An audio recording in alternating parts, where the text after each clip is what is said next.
अध्याय 51 कला युद्ध सम्मेलन। रविवार की सुबह विक्रम सिंह का वाहन सागर विहार मोहल्ले के प्रवेश द्वार पर खड़ा था। अरुण, गुरु गोविंद और विक्रम सिंह के अलावा बलराम यादव और 10 अन्य अंगरक्षक भी साथ थे। उन्होंने कुल 5 गाड़ियां चलाईं। बलराम उस गाड़ी को चला रहा था जिसमें अरुण और विक्रम सिंह थे। क्या हम झारखंड की ओर जा रहे हैं? अरुण ने उत्सुकता से पूछा। हाँ, वहाँ की जमीन विशाल है और इसलिए हमारा आयोजन हमेशा झारखंड में होता है, विक्रम सिंह ने समझाया। छोटा प्रयाग उत्तर प्रदेश और झारखंड के बीच एक सीमावर्ती कस्बा है। वहाँ के लोग मार्शल आर्ट्स की पूजा करते हैं। हर साल इस समय गांव वाले एक कुश्ती प्रतियोगिता आयोजित करते हैं। हर साल इस समय अन्य गांवों और कस्बों से लोग इस प्रतियोगिता में शामिल होने के लिए उमड़ पड़ते हैं। ये देखने लायक दृश्य होता है, विक्रम सिंह ने लालायित होकर कहा। हमने उनकी परंपरा का सम्मान करने के लिए इस समय अपने कला युद्ध सम्मेलन को आयोजित करने का फैसला किया। व्यावसायिक पहलू को छोड़ दें तो ये टूर्नामेंट सर्वश्रेष्ठ मार्शल कलाकार के लिए एक प्रतियोगिता है। झारखंड से लेकर दूर दूर तक के धनी लोग इस टूर्नामेंट को देखने आते हैं। टूर्नामेंट से कस्बे में आने वाली भीड़ स्थानीय अर्थव्यवस्था को काफी मदद करती है। इतने वर्षों बाद ये स्थानीय लोगों के लिए आय का एक प्रमुख स्रोत बन गया है। मैं समझ गया, अरुण ने सिर हिलाया। वाराणसी झारखंड से केवल 2 घंटे की दूरी पर था। जैसे ही वे सीमा पार करते, गाड़ी की खिड़की के बाहर का दृश्य नाटकीय रूप से बदल गया। वाराणसी उत्तर प्रदेश के उत्तरी हिस्से में स्थित था और इसलिए इसकी अर्थव्यवस्था दक्षिणी शहरों जितनी विकसित नहीं थी। झारखंड अपनी जमीन से घिरी स्थिति के कारण और भी कम विकसित था। संकरी बजरी वाली सड़कों से लेकर सड़क के किनारे की जर्जर झोपड़ियों तक, अरुण को लगा कि इस छोटे कस्बे में जीवन की गुणवत्ता वाराणसी से 5 साल पीछे थी। छोटा प्रयाग के बारे में अरुण को यह अपने बचपन में देखे गए ग्रामीण इलाकों से बहुत मिलता जुलता लगा। यहाँ समय रुक गया था और सब कुछ वैसा ही दिखता था जैसा 80 के दशक में था। जैसे ही वे छोटा प्रयाग में दाखिल हुए, उन्होंने एक शानदार 3 मंजिला इमारत के पास गाड़ी रोकी। विक्रम जी, आप आखिरकार आए। प्रवेश द्वार पर कोई पहले से ही उनकी प्रतीक्षा कर रहा था। मास्टर अरुण, गुरु गोविंद, ये छोटा प्रयाग से सरपंच ओमकार हैं। विक्रम सिंह ने मकान के मालिक का आलस्य से परिचय कराया। अरे, मुझे सरपंच मत कहिए, बस मुझे छोटा ओमकार कहिए, सरपंच ओमकार ने जल्दी से जवाब दिया। एक छोटे गांव के स्थानीय सज्जन के लिए विक्रम सिंह एक शक्तिशाली व्यापारी माने जाते थे। इस तरह सरपंच ओमकार ने उनका पक्ष लेने के लिए उनकी चापलूसी की। विक्रम सिंह का एक छोटा सा एहसान भी एक स्थानीय सज्जन के लिए इतना लाभकारी होता कि वह अपने सपनों में हंसता। क्या यह मास्टर अरुण है? सरपंच ओमकार ने विक्रम सिंह के दल की ओर देखा और उन्होंने जल्दी से अरुण को देख लिया और उस लड़के के अधिकार को नोटिस किया। हाँ, मास्टर अरुण लाल चाचा के दोस्त हैं, विक्रम सिंह ने हल्के से कहा। सरपंच ओमकार के चेहरे पर उत्साह चमक उठा। उन्होंने दोनों हाथ बढ़ाए और अरुण के हाथों को जोर से हिलाया। अरे बाप रे, लाल चाचा के दोस्त, मुझे बहुत सम्मान मिला। पांडे परिवार पूरे भारत में एक जाना माना नाम था और इसलिए सरपंच ओमकार लाल चाचा और उनके प्रभाव से परिचित थे। अरुण को इतना युवा देखकर सरपंच ओमकार और भी आश्वस्त हो गए कि अरुण एक प्रतिष्ठित परिवार से हैं, अन्यथा वह लाल चाचा के दोस्त नहीं होते। ऐसा सोचकर सरपंच ओमकार की मुस्कान और चौड़ी हो गई और वह अरुण को खुश करने के लिए और अधिक उत्साहित हो गए। यह मास्टर अरुण की पहली बार है आपके गांव में, कृपया उनका अच्छा ख्याल रखें, विक्रम सिंह ने कहा। मुझ पर भरोसा रखें, सरपंच ओमकार ने अपनी छाती ठोककर घोषणा की। जैसे ही वे 3 मंजिला इमारत में दाखिल हुए, अरुण का स्वागत कुछ आकर्षक युवा लड़कियों ने किया। उनकी जवानी की सुंदरता उनके चिकने चेहरों पर स्पष्ट थी, जो बिना किसी मेकअप के थे। इनमें से एक लड़की अरुण के बगल में बैठी, वो सबसे छोटी और सबसे आकर्षक थी। प्रतीक्षा करते हुए अरुण ने उसके साथ एक छोटी सी बातचीत शुरू की। उसका नाम आशा था और वह एक बड़े परिवार से थी जिसमें कई भाई बहन थे। उसके माता पिता सभी बच्चों को विश्वविद्यालय भेजने का खर्च नहीं उठा सकते थे और इसलिए आशा को जूनियर हाई के बाद स्कूल छोड़ना पड़ा। अपनी अच्छी दिखावट के कारण उसे स्थानीय सरकार ने स्थानीय सरकारी होटल में वेट्रेस के रूप में नौकरी दी थी। दोपहर के भोजन के बाद अरुण ने सुझाव दिया कि वह गांव में घूमकर देखना चाहेंगे। सरपंच ओमकार ने जल्दी से चेतावनी दी कि छोटा प्रयाग के स्थानीय निवासी काफी असभ्य और गुस्सैल हैं। अगर वह अकेले घूमते तो स्थानीय लोग एक घूरने पर भी उनसे उलझ सकते थे। उन्होंने सुझाव दिया कि अरुण आशा को अपने साथ ले जाएं। अगर स्थानीय लोगों ने देखा कि उनके बीच एक स्थानीय है तो वे परेशानी मचाने की कम संभावना रखते थे। अपना सुझाव देते समय सरपंच ओमकार ने आशा की ओर एक जानकार नजर डाली। आशा शर्मा गई और फिर उसने सिर झुका लिया। टूर्नामेंट कई दिनों तक चलता था और केवल आखिरी दिन दर्शक गंगा उत्तर क्षेत्र के व्यापारियों के बीच प्रतियोगिता देख पाते थे। आखिरकार केवल सबसे धनी व्यापारी ही सर्वश्रेष्ठ लड़ाकों को वहन कर सकते थे जो अंत तक टिकते थे। जिन धनी पुरुषों और महिलाओं के पास टिकट खरीदने की क्षमता थी, वे आखिरी दिन के मुकाबले देखने के लिए कस्बे में उमड़ पड़ते थे। जब अरुण छोटे गांव की गलियों में टहल रहे थे तो उन्होंने कई बार शहर से आए आगंतुकों के समूहों को अपने पास से गुजरते देखा। उनके बढ़िया कपड़े और गोरी रंगत यह स्पष्ट संकेत थी कि वे शहर से थे और उन्होंने कभी खेतों में एक दिन भी काम नहीं किया था। इन शहरवासियों में अरुण ने नवविवाहित जोड़ों, स्कूल के दोस्तों और अपनी युवा रखैलों के साथ चलते हुए बियर बेली वाले मध्यम आयु के पुरुषों को उनके अंगरक्षकों के समूह के साथ देखा। सभी टूर्नामेंट देखने आए थे। टूर्नामेंट का शेड्यूल कैसा है? अरुण ने पूछा। आशा एक शर्मीली लड़की थी। उसने धीरे से बोला, टूर्नामेंट आमतौर पर शाम को आयोजित होता है। मंच का उपयोग स्थानीय लोग अपनी कुश्ती प्रतियोगिता के लिए करते हैं। टूर्नामेंट के बाद हम हर रात अलाव पार्टी करते हैं। कुश्ती प्रतियोगिता सिर्फ मनोरंजन के लिए थी और इसलिए पुरस्कार बहुत अधिक नहीं हैं। लेकिन टूर्नामेंट असली चीज है। प्रतिभागी कोई साधारण लड़ाके नहीं हैं। ये कहने के बाद उसकी आंखें एक सेकंड के लिए फोकस खो बैठीं।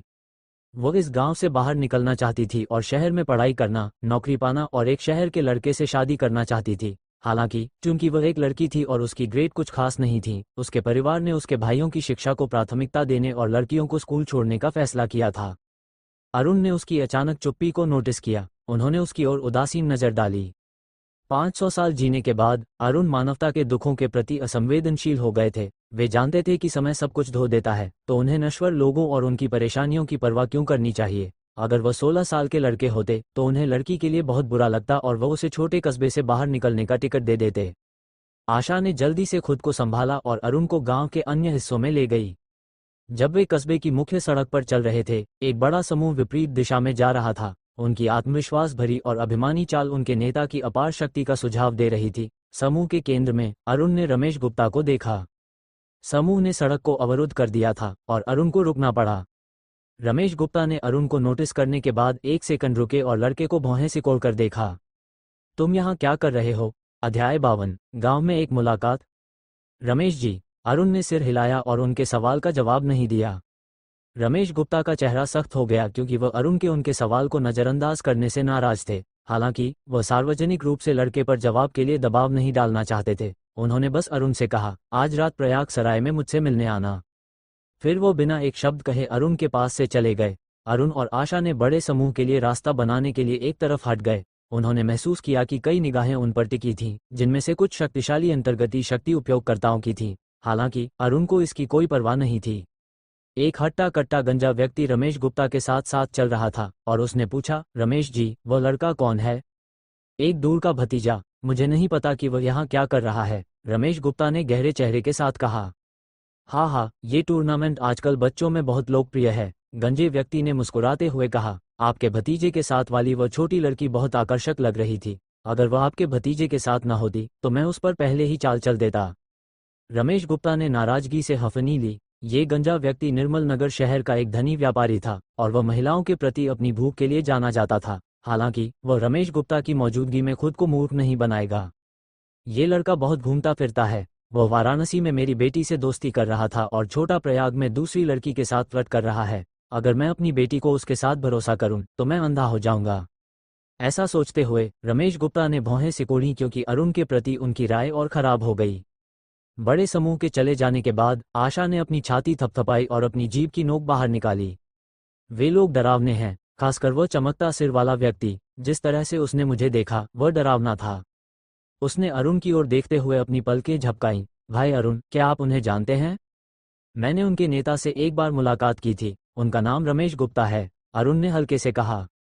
पूर्वा द्वीप के सरदार रमेश, आशा ने चिल्लाकर कहा, जिससे कई लोगों का ध्यान उसकी ओर गया। उसने अरुण का हाथ पकड़ा और उसे चलने के लिए आग्रह किया, फिर धीमी आवाज में पूछा, क्या आप सरदार रमेश को जानते हैं?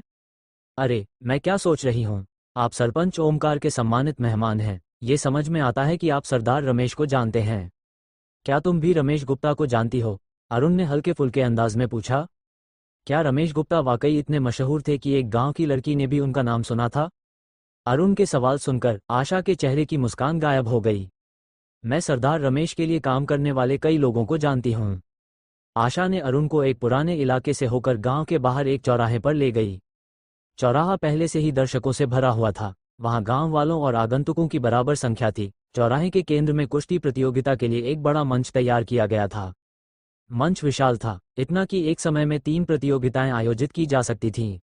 मंच पर कुछ योद्धा एक दूसरे से कुश्ती लड़ रहे थे। दर्शकों से तालियां और हौसला बढ़ाने की आवाजें रुक रुक कर आ रही थीं।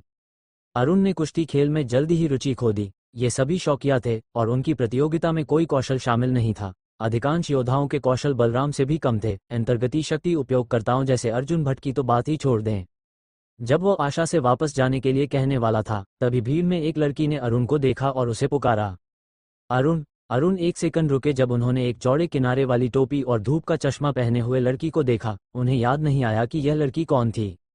क्या मैं तुम्हें जानता हूँ? मैं यामिनी राव हूँ, तुम्हारी चचेरी बहन की सबसे अच्छी दोस्त और रूममेट। क्या तुम मुझे नहीं याद करते? शहर की लड़की ने अपना चश्मा उतारा, जिससे उसका छोटा चेहरा और सुंदर नयन नक्श सामने आए। वह कम से कम प्रिया मल्होत्रा जितनी आकर्षक थी। अरे बहन यामिनी, अरुण को आखिरकार एहसास हुआ। ये लड़की अरुण की चचेरी बहन अंजलि शर्मा की रूममेट थी। जब अरुण सूरत गए थे, उनकी चचेरी बहन अंजलि ने उन्हें इससे पहले मिलवाया था। हालांकि ये 500 साल पहले की बात थी और इसलिए अरुण को इस स्मृति को याद करने में थोड़ा समय लगा। मुझे आश्चर्य है कि मेरी चचेरी बहन अंजलि शर्मा कैसी है, अरुण ने मन ही मन सोचा। अंजलि शर्मा उनकी पिता की तरफ से चचेरी बहन थी। वो विश्वविद्यालय के लिए सूरत गई थी और अब उसे चौथे साल में होना चाहिए। हालांकि अरुण के पिता का परिवार मल्होत्रा परिवार से तुलना नहीं कर सकता था। सूरत शहर में शर्मा परिवार का एक सम्मानजनक नाम था। शर्मा परिवार के सभी बच्चे स्कूल में उत्कृष्ट ग्रेड प्राप्त करते थे। उदाहरण के लिए, अंजलि शर्मा को अपनी असाधारण ग्रेड के कारण भारत के शीर्ष 10 विश्वविद्यालयों में से एक में प्रवेश मिला था। अरुण की दूर की स्मृति में, अंजलि ने स्नातक होने के बाद वॉल स्ट्रीट पर काम किया और एक सफल निवेश सलाहकार बनी। उसने एक हेज फंड मैनेजर से शादी की और एक शानदार जीवन जिया, जो अरुण के दुखद पतन के बिल्कुल विपरीत था। हालांकि वे दूसरी जिंदगी की कहानियां थीं। अरुण का पुनर्जनन भाग्य की किताब में एक नया अध्याय लिखने के लिए हुआ था। पिछली बार मैंने यामिनी को 2 साल पहले देखा था। आश्चर्य की बात है कि उसने मुझे अभी भी पहचान लिया। इस मुलाकात से अरुण का मन हल्का हो गया। उन्होंने सिर हिलाया और पूछा, बहन यामिनी, तुम छोटा प्रयाग में क्यों हो? अरे, यह मेरा सवाल तुमसे है। यामिनी ने अपनी आंखें गोल की और अपने हाथ कूल्हों पर रखे। क्या तुम्हें अभी स्कूल में नहीं होना चाहिए? क्या तुम यहाँ अकेले आए हो? नहीं, मैं अपने दोस्तों के साथ आया हूँ। यामिनी की फटकार ने अरुण को बोलती बंद कर दी। वह भले ही 500 साल पुराना साधक हो, लेकिन आम लोगों की नज़र में वो अभी भी एक बच्चा था। अरुण के शर्मिंदगी भरे चेहरे पर आशा ने अपनी हंसी दबाने के लिए मुंह ढक लिया। ये लड़की कौन है? तुम्हारी गर्लफ्रेंड? यामिनी आशा की सुंदरता से चकित थी क्योंकि उसकी आंखें आश्चर्य से चमक उठीं। हालांकि आशा साधारण और सामान्य कपड़े पहने थी, उसकी प्राकृतिक सुंदरता उसे भीड़ में अलग करती थी। उसकी त्वचा चिकनी थी और उसकी आंखें चौड़ी और प्यारी दिखने वाली थीं। नहीं, अरुण ने हल्के से जवाब दिया। आशा ने सिर झुका लिया और शर्मा रही थी। उसका शर्मिंदगी भरा लुक अरुण के इनकार को शक्तिहीन बना रहा था।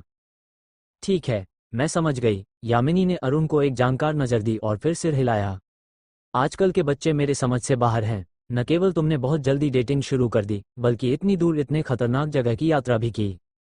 तब तक यामिनी के कुछ दोस्त भी उसके आसपास इकट्ठा हो गए थे।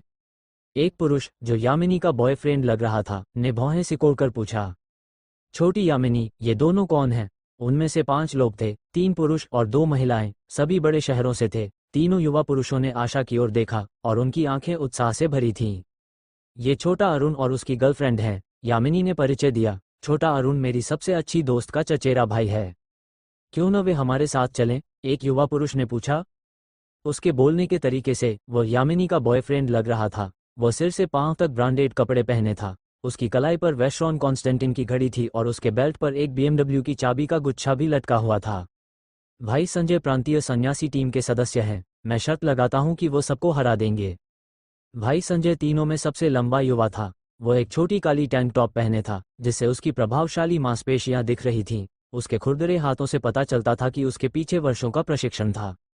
भाई संजय ने सिर हिलाया और कहा, मैं यहाँ केवल टूर्नामेंट के लिए हूँ, दिन में होने वाली कुश्ती के लिए नहीं।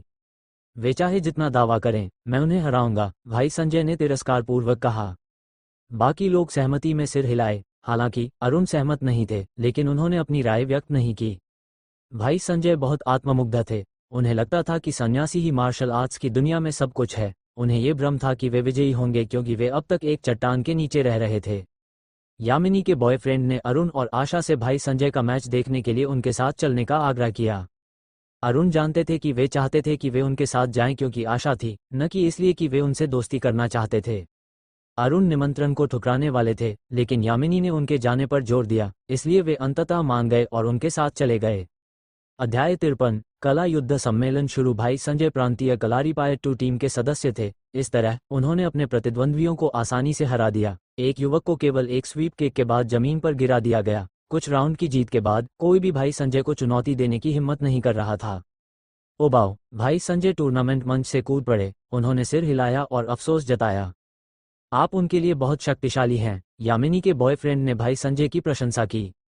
यामिनी का बॉयफ्रेंड छोटे विकास के नाम से जाना जाता था और वह सूरत से था। उसके परिवार के पास कम से कम कुछ करोड़ की संपत्ति थी, वरना वह यामिनी जैसी खूबसूरत गर्लफ्रेंड नहीं पा सकता था। छोटे विकास जैसे अमीर दोस्त भाई संजय के चारों ओर व्यवहारिक रूप से घूमते थे। आखिरकार इन अमीर बिगड़ैल बच्चों के बाद सफाई करने के लिए किसी की जरूरत होती थी। जब भी वे मुसीबत में पड़ते, वे भाई संजय को फोन करते। ज्यादातर मामलों में जैसे ही भाई संजय पहुंचते और अपने प्रतिद्वंद्वियों को बताते कि वे प्रांतीय कलारीपायट्टू टीम से हैं, लड़ाई खत्म हो जाती थी। इनमें से ज्यादातर प्रतिद्वंद्वी साधारण हाई स्कूल के बच्चे थे और इसलिए कोई भी पेशेवर के खिलाफ सिर टकराने की हिम्मत नहीं करता था। भाई संजय द्वारा दी जाने वाली सुरक्षा के कारण छोटे विकास ने उनके अच्छे पक्ष में रहने का संकल्प लिया था। उन्हें कभी नहीं पता था कि कब उन्हें बड़े भाई को फोन करके मुसीबत से निकालना पड़ सकता था। इसलिए छोटे विकास ने छोटा प्रयाग की इस यात्रा को विशेष रूप से भाई संजय के लिए योजना बनाई थी। उन्होंने अपने अन्य दोस्तों से कहा था कि वे भाई संजय के लिए जितनी हो सके उतनी आकर्षक किशोर लड़कियों को आमंत्रित करें। हालांकि समय खराब था और इसलिए यामिनी के अलावा केवल एक लड़की उनके साथ आई थी। वह लड़की औसत दिखने वाली थी और इसलिए भाई संजय उसमें ज्यादा रुचि नहीं ले रहे थे।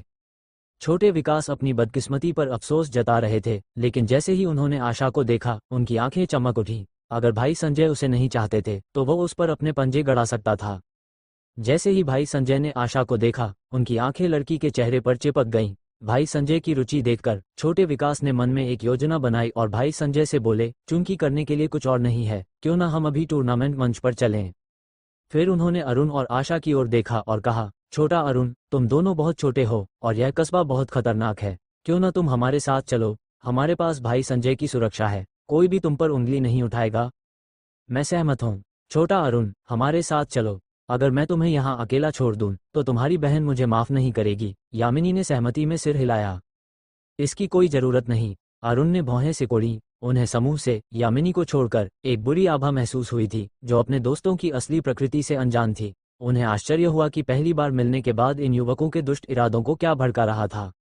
बेशक तुम हमारे साथ आ रहे हो। क्या तुमने नहीं देखा कि मंच पर किसी का सिर टूट गया था? ये जगह खतरनाक है, तुम्हें हमारे साथ चलना बेहतर है, वरना मैं तुम्हारी बहन को फोन करके बता दूंगी कि तुम क्या कर रहे हो। यामिनी ने अपने हाथ कूल्हों पर रखे और अरुण का दृढ़ता से खंडन किया। अरे! अरुण को अचानक शब्दों की कमी महसूस हुई। यामिनी की धमकी काम कर गई। अगर उसने उनकी चचेरी बहन अंजलि शर्मा को चुगली कर दी तो उनकी मां को भी पता चल जाएगा कि उन्होंने कक्षाएं छोड़कर झारखंड गए, तब वे गहरी मुसीबत में पड़ जाएंगे। ठीक है, ठीक है। अरुण ने हल्के से सहमति दी। वे वैसे भी यहाँ घूमने आए थे, तो इससे क्या फर्क पड़ता था कि वे कस्बे में किसके साथ घूम रहे थे। 7 लोग 2 गाड़ियों में सवार होकर छोटा प्रयाग के बाहरी इलाके की ओर बढ़े। कला युद्ध सम्मेलन का मंच कुश्ती प्रतियोगिता के मंच से कहीं बड़ा था और इसलिए इसे शहर के बाहर स्थापित करना पड़ा। जब वे पहुंचे, उन्होंने मंच के पास कई वाहन खड़े देखे। एक छोटे तालाब के पास एक विशाल गोलाकार दीवार तिरपाल से बनी थी। ये दीवार टूर्नामेंट आयोजन की परिधि को चिन्हित करती थी और मंच इसके ठीक अंदर था। प्रवेश शुल्क प्रति व्यक्ति 1000 रुपये से शुरू था और टिकट बूथ केवल नकद स्वीकार करता था। छोटे विकास ने सभी के लिए फ्रंट रो की टिकट 2 गुने दाम पर खरीदी। जब उन्होंने अपनी जैकेट से नकदी का मोटा बंडल निकाला तो उन्होंने आशा की ओर देखा और उन्हें संतुष्टि हुई कि लड़की की आंखें प्रशंसा से भरी थीं। दहलीज में प्रवेश करने के बाद उन्हें एक गर्मी की लहर ने उनके चेहरों को छू लिया। अरुण ने घेरा का अध्ययन किया और नोटिस किया कि सीटें पहले से ही आधी भरी हुई थीं। यहाँ कम से कम कुछ 100 उपस्थित लोग थे। मंच तैयार था और कुछ नर्तक और एक गायक प्रदर्शन कर रहे थे, जबकि बाकी लोग टूर्नामेंट शुरू होने की प्रतीक्षा कर रहे थे। कई वेट्रेस, जिनके सिर पर खरगोश के कान और बिकनी थीं, एक थाली लिए हुए इधर उधर चल रही थीं।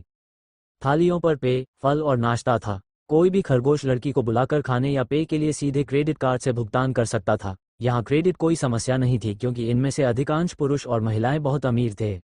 अरुण ने सिर हिलाया। कोई दान करना चाहता है?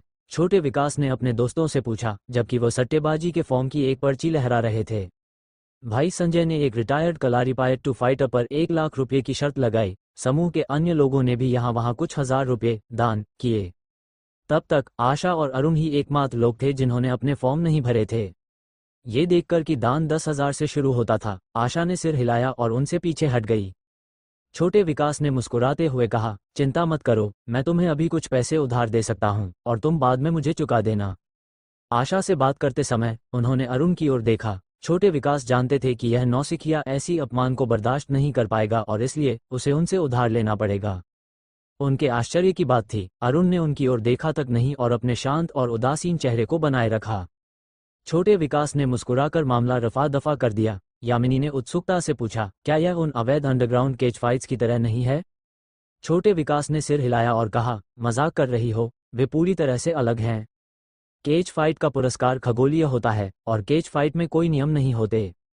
दूसरी ओर ये टूर्नामेंट एक सार्वजनिक आयोजन है और इसका पुरस्कार केज फाइट का केवल एक अंश है। इसमें सख्त नियमों का पालन किया जाता है और मंच पर कभी कोई घायल नहीं हुआ। जैसा कि तुम देख सकती हो, टूर्नामेंट और केज फाइट बहुत अलग हैं।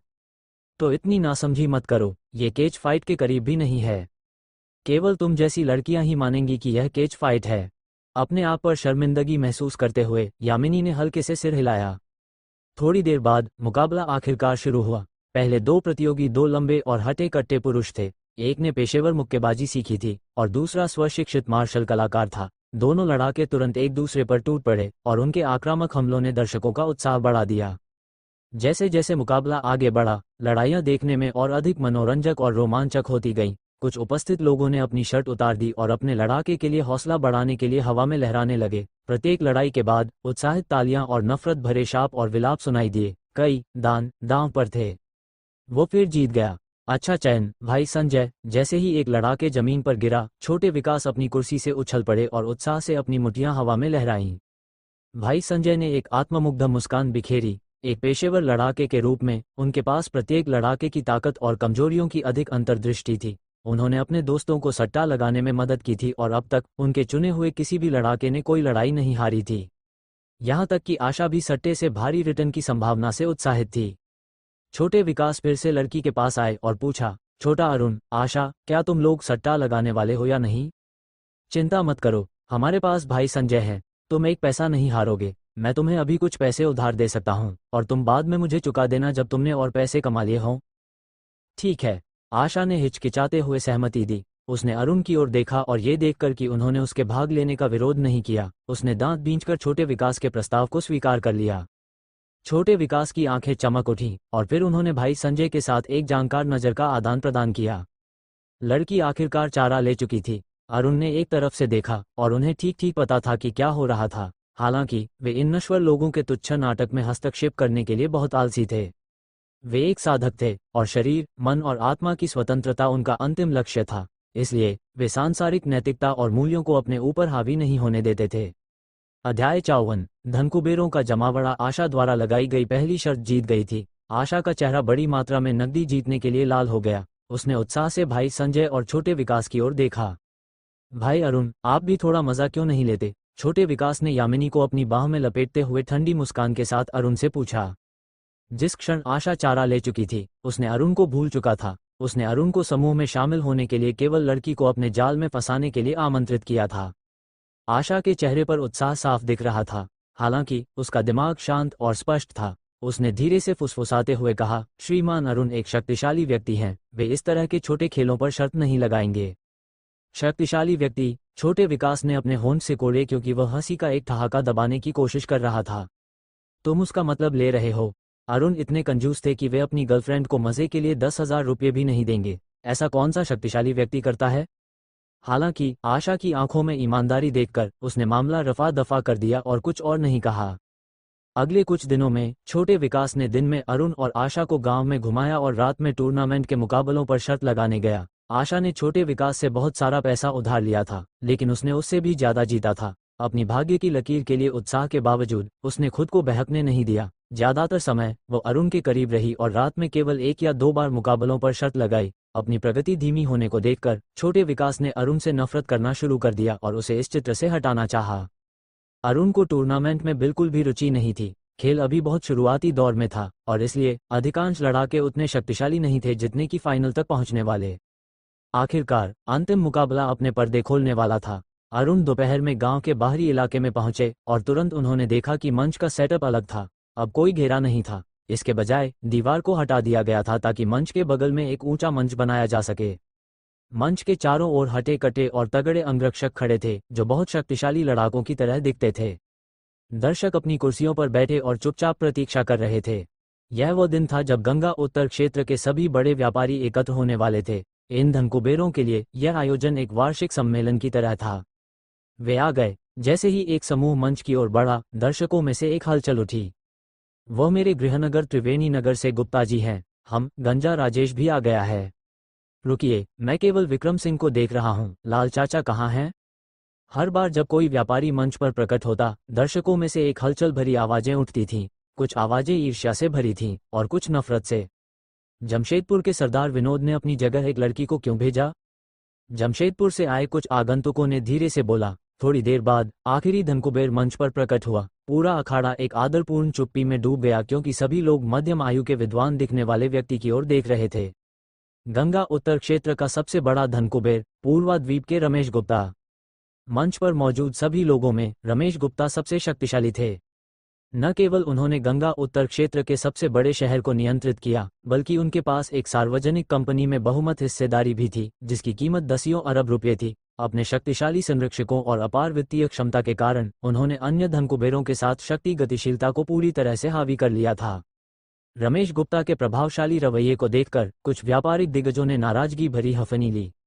रमेश गुप्ता ने उनकी ईर्ष्यापूर्ण अपमानों को अपने दिमाग से निकलने दिया और मेज के केंद्र की सीट पर शान से बैठ गए। हालांकि गुरु गोकुल ने तिरस्कार करने वाले को एक ठंडी और तीक्ष्ण नजर दी। तिरस्कार करने वाला कोई और नहीं, गुप्ता जी थे। गुरु गोकुल के आश्चर्य की बात थी, उन्होंने केवल मास्टर शंकर को गुप्ता जी के बगल में बैठे देखा, लेकिन उस विदेशी गुरु को नहीं देखा जिसके बारे में सभी बात कर रहे थे। हम जब तक हंस सकते हो हंस लो, गुरु गोकुल ने मन ही मन सोचा। सभी के बैठने के बाद गंजा राजेश ने व्यापारियों में एकमात्र महिला की ओर देखा और मुस्कुराते हुए कहा, क्या जमशेदपुर में वाकई कोई और नहीं था कि उन्हें एक लड़की भेजनी पड़ी? जमशेदपुर का प्रतिनिधित्व करने वाली व्यक्ति एक हरे रंग की साड़ी में एक लड़की थी। वो बिल्कुल लुभावनी सुंदर नहीं थी, लेकिन नाजुक और परिष्कृत दिखती थी। उसने एक हरी साड़ी पहनी थी और रेशम की जूतियों पर नाजुक कढ़ाई थी। उसकी बर्फ सफ़ेद बाह को हरे जैड से बने कंगनों की एक जोड़ी से सजाया गया था। उसकी प्राचीनता और संस्कृति की अनूठी शैली उसे प्राचीन काल की सुंदरता की तरह बनाती थी। लड़की ने गंजा राजेश की ओर देखा तक नहीं, लेकिन एक मध्यम आयु का अंगरक्षक गुस्से में आगे बढ़ा। शांत हो जाए आप दोनों। सरदार विनोद की तबीयत ठीक नहीं है और इसलिए उन्होंने कुमारी लक्ष्मी को उनकी जगह भेजा है। सरदार विनोद ने मुझे पहले से इसकी सूचना दी थी, रमेश गुप्ता ने धीरे से समझाया। गंजा राजेश ने कुछ बड़बड़ाया और चुप रह गया। हट्टा कट्टा मध्यम आयु का अंगरक्षक कुमारी लक्ष्मी की ओर किसी निर्देश के लिए देखा और बाद वाली ने उसे एक इशारे से खारिज कर दिया। रमेश गुप्ता के अधिकार से सभी हैरान थे। उनके सहमति के बिना मेज पर कोई भी रेखा पार करने की हिम्मत नहीं करता था। ये देखकर अच्छा लगता है कि सभी लोग भारत के इस कोने में एकत्र हुए हैं। जैसा कि हम सभी जानते हैं, आज वह दिन है जब गंगा उत्तर के सभी शहरों के सज्जन यहाँ पुराने हिसाब चुकाने के लिए एकत्र होते हैं, हमारे अपने तरीके और अपनी शर्तों पर। हम उस मंच पर जितना चाहें उतना लड़ेंगे, लेकिन उस मंच के बाहर कोई भी अव्यवस्था नहीं मचाएगा, कम से कम मेरी निगरानी में नहीं। रमेश गुप्ता आर्मचेयर में बैठे और दृढ़ता से घोषणा की। उनके बोलते समय कोई भी एक शब्द कहने की हिम्मत नहीं करता था। रमेश गुप्ता के बोलने के बाद गंजा राजेश सबसे पहले बोले। उन्होंने विक्रम सिंह की ओर तिरस्कारपूर्ण नजर डाली और पूछा, विक्रम सिंह, मैंने आपके संरक्षक लाल चाचा को क्यों नहीं देखा? मैंने पांडे परिवार के कारण आपको कई बार बख्शा है और आज मैं आपको फिर से बचने नहीं दूंगा। गंजा राजेश ने एक हाथ लहराया और एक छोटा और सांवला व्यक्ति आगे बढ़ा और मंच की ओर दौड़ा। जब वो मंच से लगभग 10 कदम दूर था, उसने छलांग लगाई और अपनी गति से ले जाया गया। वह रेलिंग के ऊपर से कूदकर मंच पर मजबूती से उतरा। उसने वाराणसी के प्रतिनिधि की ओर तिरस्कारपूर्ण नजर डाली। विक्रम सिंह का चेहरा अंधेरा हो गया क्योंकि उन्होंने आर्मचेयर को कसकर पकड़ लिया। निर्मल नगर वाराणसी के बगल में था और इसलिए दोनों गुटों के बीच अक्सर टकराव होता था। गंजा राजेश विक्रम सिंह का लंबे समय का प्रतिद्वंद्वी था। गुरु गोविंद, क्या आप इसे संभाल सकते हैं? विक्रम सिंह ने मंच पर तेजतर्रार युवक को देखा और जवाब दिया। वो आदि कलारीपायट्टू का विशेषज्ञ है। वे बचपन से प्रशिक्षण शुरू करते हैं। वे अपनी मुट्ठियों से चट्टानों पर प्रहार करते हैं जब तक कि उनकी हाथों की हर हड्डी टूट न जाए। जब वे घाव ठीक हो जाते हैं, उनकी मुठ्ठियां मानो लोहे की बनी होती हैं। गुरु गोविंद ने युवक का सावधानी से अध्ययन किया, फिर उन्होंने आत्मविश्वास से कहा, जब तक उन्होंने प्राचीन आदि कलारीपायट्टू का अभ्यास नहीं किया है, मुझे विश्वास है कि मैं उसे हरा सकता हूँ। उनके शब्द खत्म होने से पहले गुरु गोविंद पहले ही हवा में उड़ चुके थे और मंच पर उतर गए। वाह! गुरु गोविंद के प्रवेश ने दर्शकों से तालियों की लहर जीत ली। चूंकि दूसरा प्रतियोगी भारतीय नहीं दिखता था, दर्शकों ने पहले ही अपनी पक्षधरता चुन ली थी। गुरु गोविंद को पारंपरिक भारतीय कुंग फू पोशाक में देखकर दर्शकों ने उन पर अपनी देशभक्ति का समर्थन डाल दिया। कृपया, छोटे व्यक्ति का हिंदी थोड़ा अजीब लगता था लेकिन समझ में आता था। जैसे ही उसने आवश्यक शिष्टाचार पूरा किया, वो व्यक्ति एक लोडेड स्प्रिंग की तरह आगे बढ़ा क्योंकि उसने गुरु गोविंद पर एक मुक्का फेंका। उसका हमला न केवल चुपके से था बल्कि उसकी कमर और कूल्हों से भारी शक्ति से भरा हुआ था। उसकी मुट्ठी अविश्वसनीय गति से हवा में सनसनाती हुई चली। दर्शकों के दिल अचानक उनके गले में अटक गए। गुरु गोविंद एक अंतर्गती शक्ति उपयोगकर्ता थे जिन्होंने प्रारंभिक सफलता हासिल की थी। इस तरह वे आश्चर्यजनक हमले के सामने अडिग रहे। उन्होंने एक तना हुआ चेहरा खींचा और दोनों हाथों को आगे बढ़ाकर मुक्के को रोका। अपने पहले हमले को रोके जाने पर आदि कलारीपायट्टू लड़ाके ने और अधिक प्रहार किए। पलक झपकते ही गुरु गोविंद सभी दिशाओं से हमलों की बौछार से घिर गए थे। अगर वह एक बार भी चूक गए तो शायद वे मुकाबला हार जाते। आखिरकार उन्हें एक प्रहार मिला और तुरंत उन्होंने हमले में अविश्वसनीय वजन महसूस किया। गुरु गोविंद का दिल डूब गया जब उन्हें अपने प्रतिद्वंद्वी की शक्ति का पहला स्वाद मिला। उन्हें पता था कि वे एक असली आदि कलारीपायट्टू मास्टर से मिले थे। तब तक उन्होंने पहल खो दी थी और उन्हें अपनी रक्षा करने के लिए मजबूर होना पड़ा। उनकी एकमात्र आशा थी कि वे अपने प्रतिद्वंद्वी की गलती का इंतजार करें ताकि वे एक जवाबी प्रहार कर सकें। दर्शक सांस रोके देख रहे थे क्योंकि गुरु गोविंद को एक विदेशी युवक ने कोने में धकेल दिया था। कैसा रहा? गंजा राजेश ने चारों ओर देखा और आत्ममुग्धता से मुस्कुराया। हालांकि मास्टर सोमनाथ युवा हैं, वे दक्षिण पूर्व एशिया के सबसे शक्तिशाली आदि कलारीपायट्टू मास्टर्स में से एक हैं। लोग उन्हें अष्टभुजा योगी कहते हैं। गंजा राजेश के शब्दों को सुनकर अन्य धनकुबेरों ने भौहें सिकोड़ लीं। दक्षिण पूर्व एशिया में योगी शब्द को चीन की तुलना में कहीं अधिक सम्मान प्राप्त था। दक्षिण पूर्व एशिया में हीनयान बौद्ध धर्म की शाखा योगी को एक नश्वर द्वारा प्राप्त की जा सकने वाली सर्वोच्च प्रबुद्धता के रूप में पूजती थी। यह ऐसा उपनाम नहीं था जिसे आसानी से मुंह तक फेंका जा सकता था। केवल सबसे कुशल आदि कलारीपायट्टू लड़ाके को योगी कहा जा सकता था। मंच पर युवा आदि कलारीपायट्टू लड़ाके ने अपने हाथों और पैरों को बिजली की गति से हिलाया। उसने मुट्ठियों, पैरों, कोहनियों, घुटनों से हमला किया और अपने शरीर को एक चलती फिरती मौत की मशीन में बदल दिया। कोई आश्चर्य नहीं कि उसे अष्टभुजा योगी कहा जाता था। इस विकास पर सभी के चेहरे पीले पड़ गए। भाई संजय का चेहरा उदास था। हालांकि वह प्रांतीय कलारीपायट्टू टीम से थे, उन्होंने कभी भी आदि कलारीपायट्टू लड़ाके से ऐसी शक्ति की उम्मीद नहीं की थी। यहाँ तक कि गुरु गोविंद की शक्ति भी उनकी अपेक्षाओं से अधिक थी। आदि कलारीपायट्टू लड़ाके की तो बात ही छोड़ दें। भाई संजय ने खुद को गुरु गोविंद की जगह रखने की कोशिश की और महसूस किया कि वह शायद सोमनाथ के क्रूर प्रहारों में से एक को भी नहीं रोक पाएंगे। अरुण ने भी भौहें सिकोड़ लीं क्योंकि उन्हें चिंता थी कि गुरु गोविंद हारने वाले हैं। और देखते ही देखते कुछ ही मिनटों में गुरु गोविंद हार गए। अध्याय 55 हरिनाथ का आगमन। गुरु गोविंद की पहल की कमी अंततः उनकी हार का कारण बनी। हालांकि गुरु गोविंद ने जितना हो सका उतना टिकने की कोशिश की, यह उम्मीद करते हुए कि उनका प्रतिद्वंद्वी चूक करेगा और उन्हें जवाबी हमला करने का मौका देगा। उन्होंने मास्टर सोमनाथ की क्षमता को कम आंका। अष्टभुजा योगी ने उन पर हमलों की बौछार कर दी। पलक झपकते ही उन्होंने 13 मुक्के, 6 किक, 5 कोहनी के प्रहार और 7 घुटने के प्रहार किए। 14वां मुक्का आखिरकार निशाने पर लगा और गुरु गोविंद की रक्षा को तहस नहस कर दिया। बिजली की गति से चलने वाली मुट्ठी गुरु गोविंद की छाती पर ठोस रूप से उतरी और गुरु गोविंद के मुंह से खून की एक धारा निकली और यह मुक्का उन्हें पीछे की ओर ठोकर खाते हुए मंच से नीचे गिरा दे गया। बम! गुरु गोविंद मंच के नीचे जमीन पर गिर पड़े।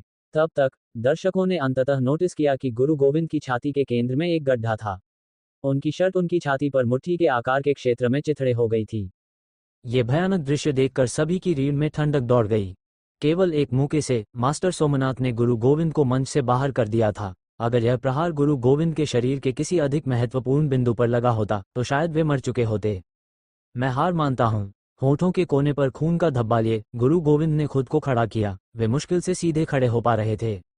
मास्टर सोमनाथ का विकृत चेहरा अचानक शांत हो गया जब उन्होंने अपने प्रतिद्वंद्वी के आत्मसमर्पण की बात सुनी। उन्होंने हाथ जोड़े और गुरु गोविंद को थोड़ा सा झुककर अभिवादन किया और मंच से उतरना शुरू किया।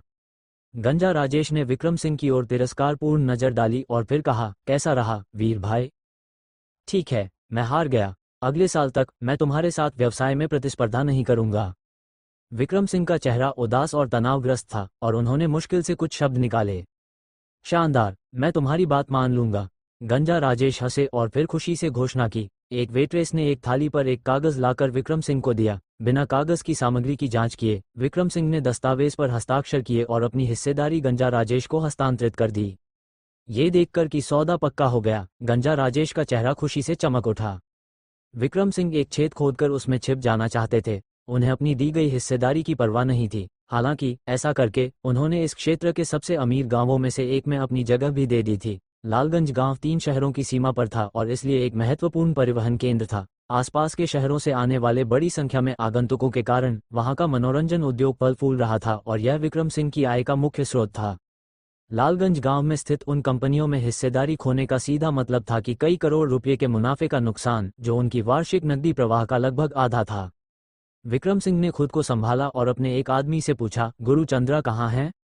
गुरु चंद्रा ने कहा कि वे कुछ दोस्तों से मिले हैं, इसलिए वे उनके साथ बाहर गए हैं। इस छोटे से स्थान में बहुत सारे आगंतुक हैं, इसलिए हम उन्हें नहीं ढूंढ पाए। बलराम ने कहा, चिंता न करें, अगर गुरु चंद्रा ने आने का वादा किया है तो मुझे विश्वास है कि वे आएंगे।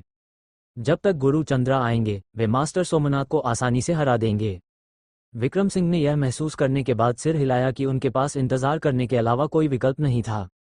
उन्होंने गुरु चंद्रा को एक आकस्मिक उपाय के रूप में आमंत्रित किया था, ये सोचकर कि गुरु गोविंद पर्याप्त होंगे। हालांकि उन्हें उम्मीद नहीं थी कि उनके सह व्यापारी पहले की तुलना में कहीं अधिक मजबूत लड़ाकों को आमंत्रित करेंगे। इस तरह गुरु गोविंद पहले ही राउंड में हार गए थे। गुरु गोविंद की हार ने उनकी कमजोरी को भी उजागर कर दिया था। विक्रम सिंह ने अनुमान लगाया कि गंजा राजेश उन्हें चुनौती देने वाला पहला व्यक्ति नहीं होगा। वे वाराणसी का प्रतिनिधित्व करते हुए मेज पर बैठे थे। इस तरह उन्हें कोई भी चुनौती स्वीकार करनी थी और कोई भी हार स्वीकार करनी थी। और देखिए, कुछ और गुटों ने विक्रम सिंह को चुनौती दी। गुरु गोविंद घायल थे और गुरु चंद्रा अनुपस्थित थे। एकमात्र व्यक्ति जो लड़ सकता था वह बलराम था। हालांकि विक्रम सिंह को यकीन था कि अगर वे बलराम को उस मंच पर भेजते हैं तो यह उसे आत्मघाती मिशन पर भेजने जैसा होगा। अपने पास कोई चैंपियन न होने के कारण विक्रम सिंह को चुनौतियों के सामने आत्मसमर्पण करना पड़ा और अपनी और हिस्सेदारी छोड़नी पड़ी। बस इंतजार करो, जब गुरु चंद्रा आएंगे मैं तुम्हें वह सब कुछ उगलवा दूंगा जो तुमने लिया है। विक्रम सिंह ने अपने मन में उन लोगों को कोसा। तब तक वाराणसी गुट लगभग पूरी तरह से चुका गया था और शक्तिशाली गुट पहले ही वाराणसी गुट को नजरअंदाज कर चुके थे और निर्मल नगर के गंजा राजेश के खिलाफ प्रतिस्पर्धा पर ध्यान केंद्रित कर रहे थे। हरे रंग की साड़ी वाली लड़की ने हल्के से कहा, चौथा मामा, गुरु गोविंद एक अंतर्गती शक्ति उपयोगकर्ता हैं जिन्होंने प्रारंभिक सफलता हासिल की है न? फिर वे आदि कलारीपायट्टू लड़ाके के खिलाफ क्यों नहीं टिक पाए? महोदया, वो कोई साधारण आदि कलारीपायट्टू मास्टर नहीं था। लड़की के पीछे खड़े मध्यम आयु के व्यक्ति ने चमकती आंखों के साथ कहा। उनकी शक्ति और गति सामान्य व्यक्ति से कहीं अधिक थी। मैं शर्त लगाता हूं कि वह प्राचीन आदि कलारीपायट्टू का अभ्यासी है। प्राचीन आदि कलारीपायट्टू में मानव की शक्तिशाली वृद्धि को उत्तेजित करने की एक विधि थी और यह केवल निकटतम शिष्यों को सौंपी जाती थी, जिन्हें इस गुप्त कला को आगे बढ़ाने के लिए चुना गया था। वे अंतर्गती शक्ति उपयोगकर्ता से कम शक्तिशाली नहीं थे। सबसे मजबूत प्राचीन आदि कलारीपायट्टू लड़ाके की शक्ति एक महाउत्तमा गुरु के बराबर थी। फिर भी इस प्राचीन आदि कलारीपायट्टू का अभ्यास करने वाले लोग बहुत कम हैं। मास्टर सोमनाथ केवल गुरु गोविंद से थोड़ा अधिक मजबूत थे। अगर गुरु गोविंद ने अपने प्रतिद्वंद्वी को कम नहीं आंका होता तो वे यह मुकाबला नहीं हारते। वह आपके मुकाबले में कैसा है? हरे रंग की साड़ी वाली लड़की ने धीरे से पूछा। हाँ, मध्यम आयु का व्यक्ति आत्ममुग्धता से मुस्कुराया। सभी लड़ाकों में केवल गोकुल परिवार का वो बूढ़ा हड्डी मेरा योग्य प्रतिद्वंद्वी है। रहा वो आदि कलारीपायट्टू लड़ाका, मैं उसे 10 चालों में हरा सकता हूँ। मध्यम आयु का व्यक्ति बहुत आत्मविश्वास और आश्वस्तता के साथ बोला। कुमारी लक्ष्मी ने स्वीकृति में सिर हिलाया। सब कुछ अभी भी नियंत्रण में था। चूंकि चाचा विनोद ने मेरे परिवार को मदद के लिए आमंत्रित किया था, मैं अपने परिवार के सम्मान और प्रतिष्ठा को बनाए रखूंगी। गंगा उत्तर क्षेत्र में नंबर 1 का खिताब हासिल करना हमारे लिए कोई बड़ी बात नहीं है। बिल्कुल, हमारा लक्ष्मी परिवार मार्शल आर्ट्स में गहरी जड़ें रखता है और कोई साधारण लड़ाका हमें चुनौती नहीं दे सकता।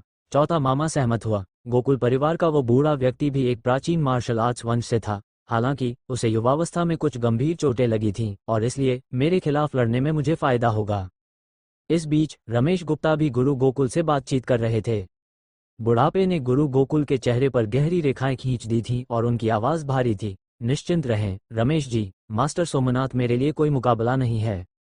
सबसे शक्तिशाली प्रतियोगी ने केवल अपनी साधना में प्रारंभिक सफलता हासिल की है, उनके पास मेरे सामने कोई मौका नहीं है। आपके आश्वासन के लिए धन्यवाद, मुझे राहत मिली। रमेश गुप्ता ने सिर हिलाया।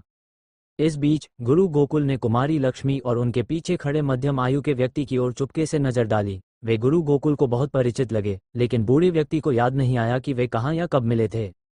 1 घंटे में 5 और मुकाबले समाप्त हो गए। अब तक मास्टर सोमनाथ ने शानदार सफलता हासिल की थी। उनका आखिरी प्रतिद्वंद्वी एक कराटे मास्टर था, हालांकि उन्होंने एक किक के साथ जापानी मास्टर को हरा दिया था।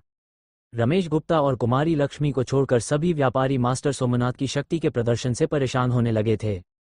वो बस बहुत शक्तिशाली था। अधिकांश व्यापारियों के चैंपियन आदि कलारीपायट्टू लड़ाके के खिलाफ कोई मुकाबला नहीं थे। गंजा राजेश ने आत्ममुग्ध चेहरा पहना हुआ था, क्योंकि वह मेज के चारों ओर अपनी अगली शिकार की तलाश में था।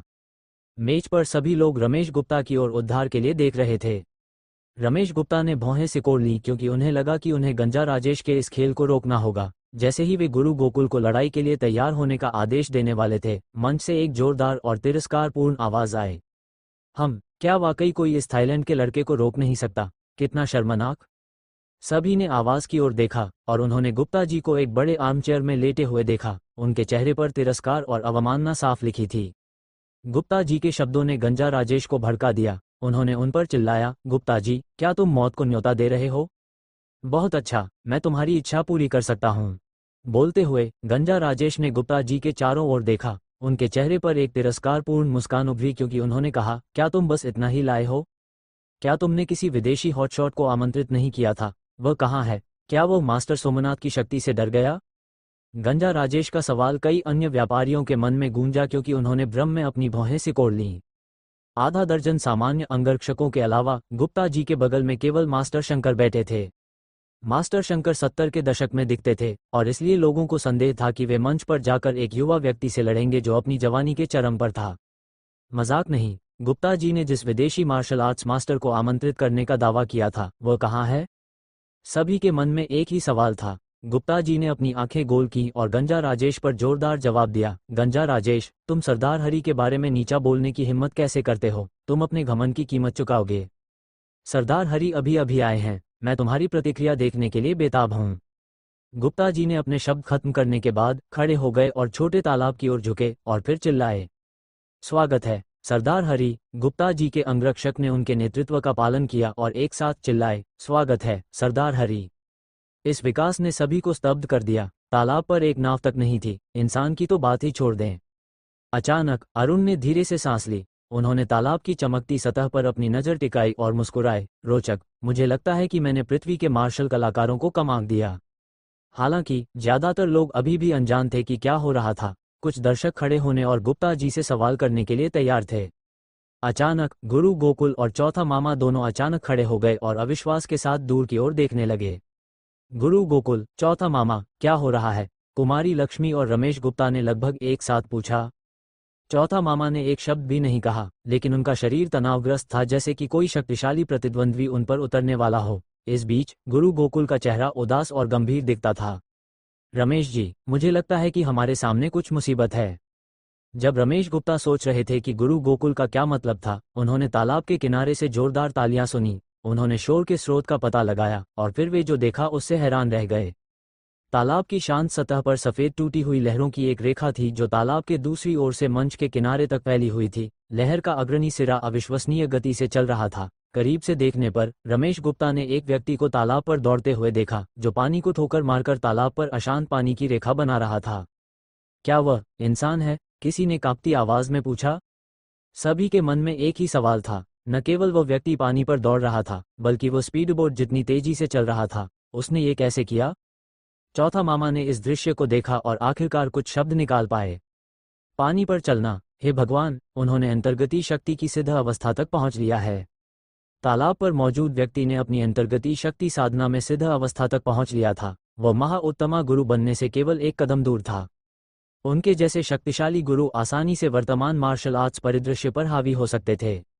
गुप्ता जी के होठों पर एक मुस्कान उभरी। उन्होंने फिर से गहरे झुककर अभिवादन किया और चिल्लाए, स्वागत है सरदार हरी। जब कई जोड़ी आंखें अविश्वास के साथ देख रही थीं, हरिनाथ ने अपने पैरों के नीचे पानी को जोर से ठोकर मारी और खुद को हवा में उछाल दिया। 1 सेकंड बाद वह मंच पर उतर गए।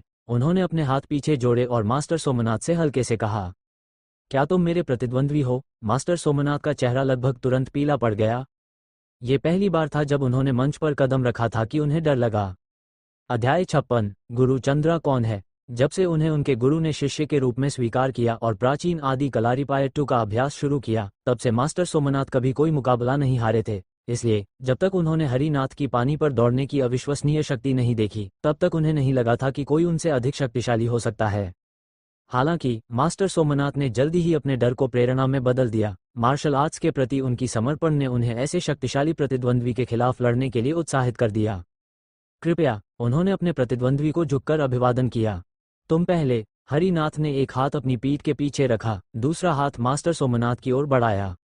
मास्टर सोमनाथ अपने प्रतिद्वंद्वी के रुख से क्रोधित हो गए। क्या उसे लगता है कि वह केवल एक हाथ से मुझे हरा सकता है? हालांकि यह व्यक्ति अविश्वसनीय क्षमताओं वाला प्रतीत होता था। मास्टर सोमनाथ स्वयं दक्षिण पूर्व एशिया में अजेय रहे थे। कौन विजयी होगा, यह अभी देखना बाकी था। मास्टर सोमनाथ ने अपने प्रतिद्वंद्वी पर गुस्से में दहाड़ा और प्राचीन आदि कलारीपायट्टू की गुप्त कला शुरू की। अचानक उनकी त्वचा कोयले की तरह काली हो गई और उनका शरीर नाटकीय रूप से आकार में बढ़ गया। पलक झपकते ही वह 7 फीट लंबा विशालकाय बन गए। बली कला, यही तो मैं बात कर रहा हूँ। हरिनाथ ने सिर हिलाया। चौथा मामा ने धीरे से कहा, मास्टर सोमनाथ पूरी ताकत लगा रहे हैं। बली कला का उपयोग जीवन में केवल 3 से 4 बार किया जा सकता है। इससे पहले कि उपयोगकर्ता अपनी जीवन ऊर्जा खर्च कर दे। प्रत्येक उपयोग के बाद लड़ाके को फिर से लड़ने से पहले कुछ महीनों तक आराम करना पड़ता है। कुमारी लक्ष्मी ने एक शब्द भी नहीं कहा। उनकी आंखें हरिनाथ पर टिकी थीं। मास्टर सोमनाथ ने कुछ और बार दहाड़ा और फिर अपने प्रतिद्वंद्वी पर झपट पड़े। मास्टर सोमनाथ की गति काफी धीमी हो गई थी, हालांकि उनकी मुट्ठी में शक्ति अथाह थी। गुरु गोविंद का चेहरा पीला पड़ गया। उन्होंने अनुमान लगाया कि अगर मास्टर सोमनाथ ने उनके खिलाफ बली कला का उपयोग किया होता तो वे 3 चालों से ज्यादा नहीं टिक पाते। इस बीच हरिनाथ मंच पर अडिग खड़े थे। उन्होंने तब तक जवाबी हमला नहीं किया जब तक मास्टर सोमनाथ की मुट्ठी उनसे केवल कुछ इंच दूर नहीं थी। उनका जवाबी हमला शांत लेकिन सटीक था। कच, दोनों मुट्ठियों के टकराने के बाद मास्टर सोमनाथ का शरीर एक बेजान गुड़िया की तरह पीछे उड़ गया। अखाड़े में सन्नाटा छा गया क्योंकि सभी उस व्यक्ति को देख रहे थे जिसने एक 7 फीट लंबे विशालकाय को एक मुक्के से हरा दिया था। हरिनाथ ने सिर हिलाया और कहा, तुम बहुत कमजोर हो। शायद 12 साल और प्रशिक्षण के बाद हम थोड़ा और लड़ सकते हैं। हरिनाथ ने अपने हाथ पीछे जोड़े और दर्शकों की ओर देखा। और कौन मुझे चुनौती देना चाहता है? हालांकि मंच पर बैठे सभी व्यापारियों ने अपने चैंपियन लाए थे, किसी ने भी हरिनाथ का जवाब नहीं दिया। हरिनाथ के तालाब से नाटकीय प्रवेश को देखकर व्यापारी हिल गए थे। उनके चैंपियन तो मास्टर सोमनाथ को भी नहीं हरा सकते थे। उस व्यक्ति की तो बात ही छोड़ दें जिसने मास्टर सोमनाथ को एक मुक्के से कुचल दिया था। गंजा राजेश की मुस्कान उनके चेहरे पर जम गई। वे चाहते थे कि वे एक छेद में छिप जाएं ताकि हरिनाथ उन्हें फिर से नोटिस न करें। कुमारी लक्ष्मी भी कम आत्मविश्वास दिख रही थीं। उनका चेहरा चिंतित लग रहा था। हरिनाथ की भागीदारी ने उनकी योजना को बिगाड़ दिया था। ये लड़ाका चौथा मामा के लिए भी बहुत शक्तिशाली था। और कोई नहीं। सरदार हरि ने दर्शकों को स्कैन किया जब तक कि उनकी नज़र रमेश गुप्ता पर नहीं टिकी। केवल वे ही नहीं थे जो रमेश गुप्ता की ओर देख रहे थे, बाकी सभी भी जानना चाहते थे कि रमेश गुप्ता इस स्थिति को कैसे संभालने वाले हैं। रमेश गुप्ता ने गहरी सांस ली। उन्हें पता था कि वे अब और चुप नहीं रह सकते।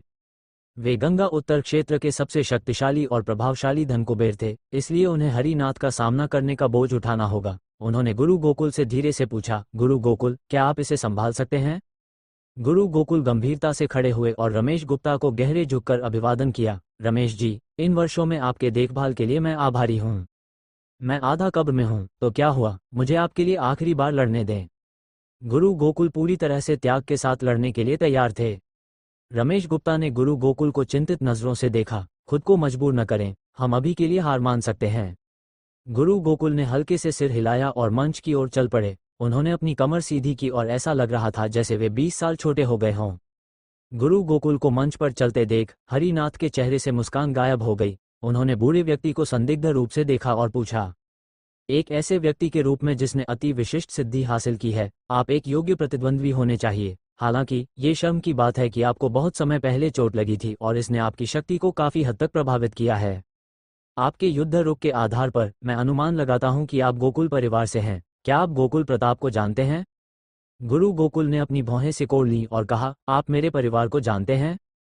हाँ हाँ, जब मेरे गुरु 17 साल पहले भारत आए थे, गोकुल प्रताप पहले व्यक्ति थे जिन्हें मेरे गुरु के हाथों हार का सामना करना पड़ा था, हरिनाथ ने हल्के से कहा।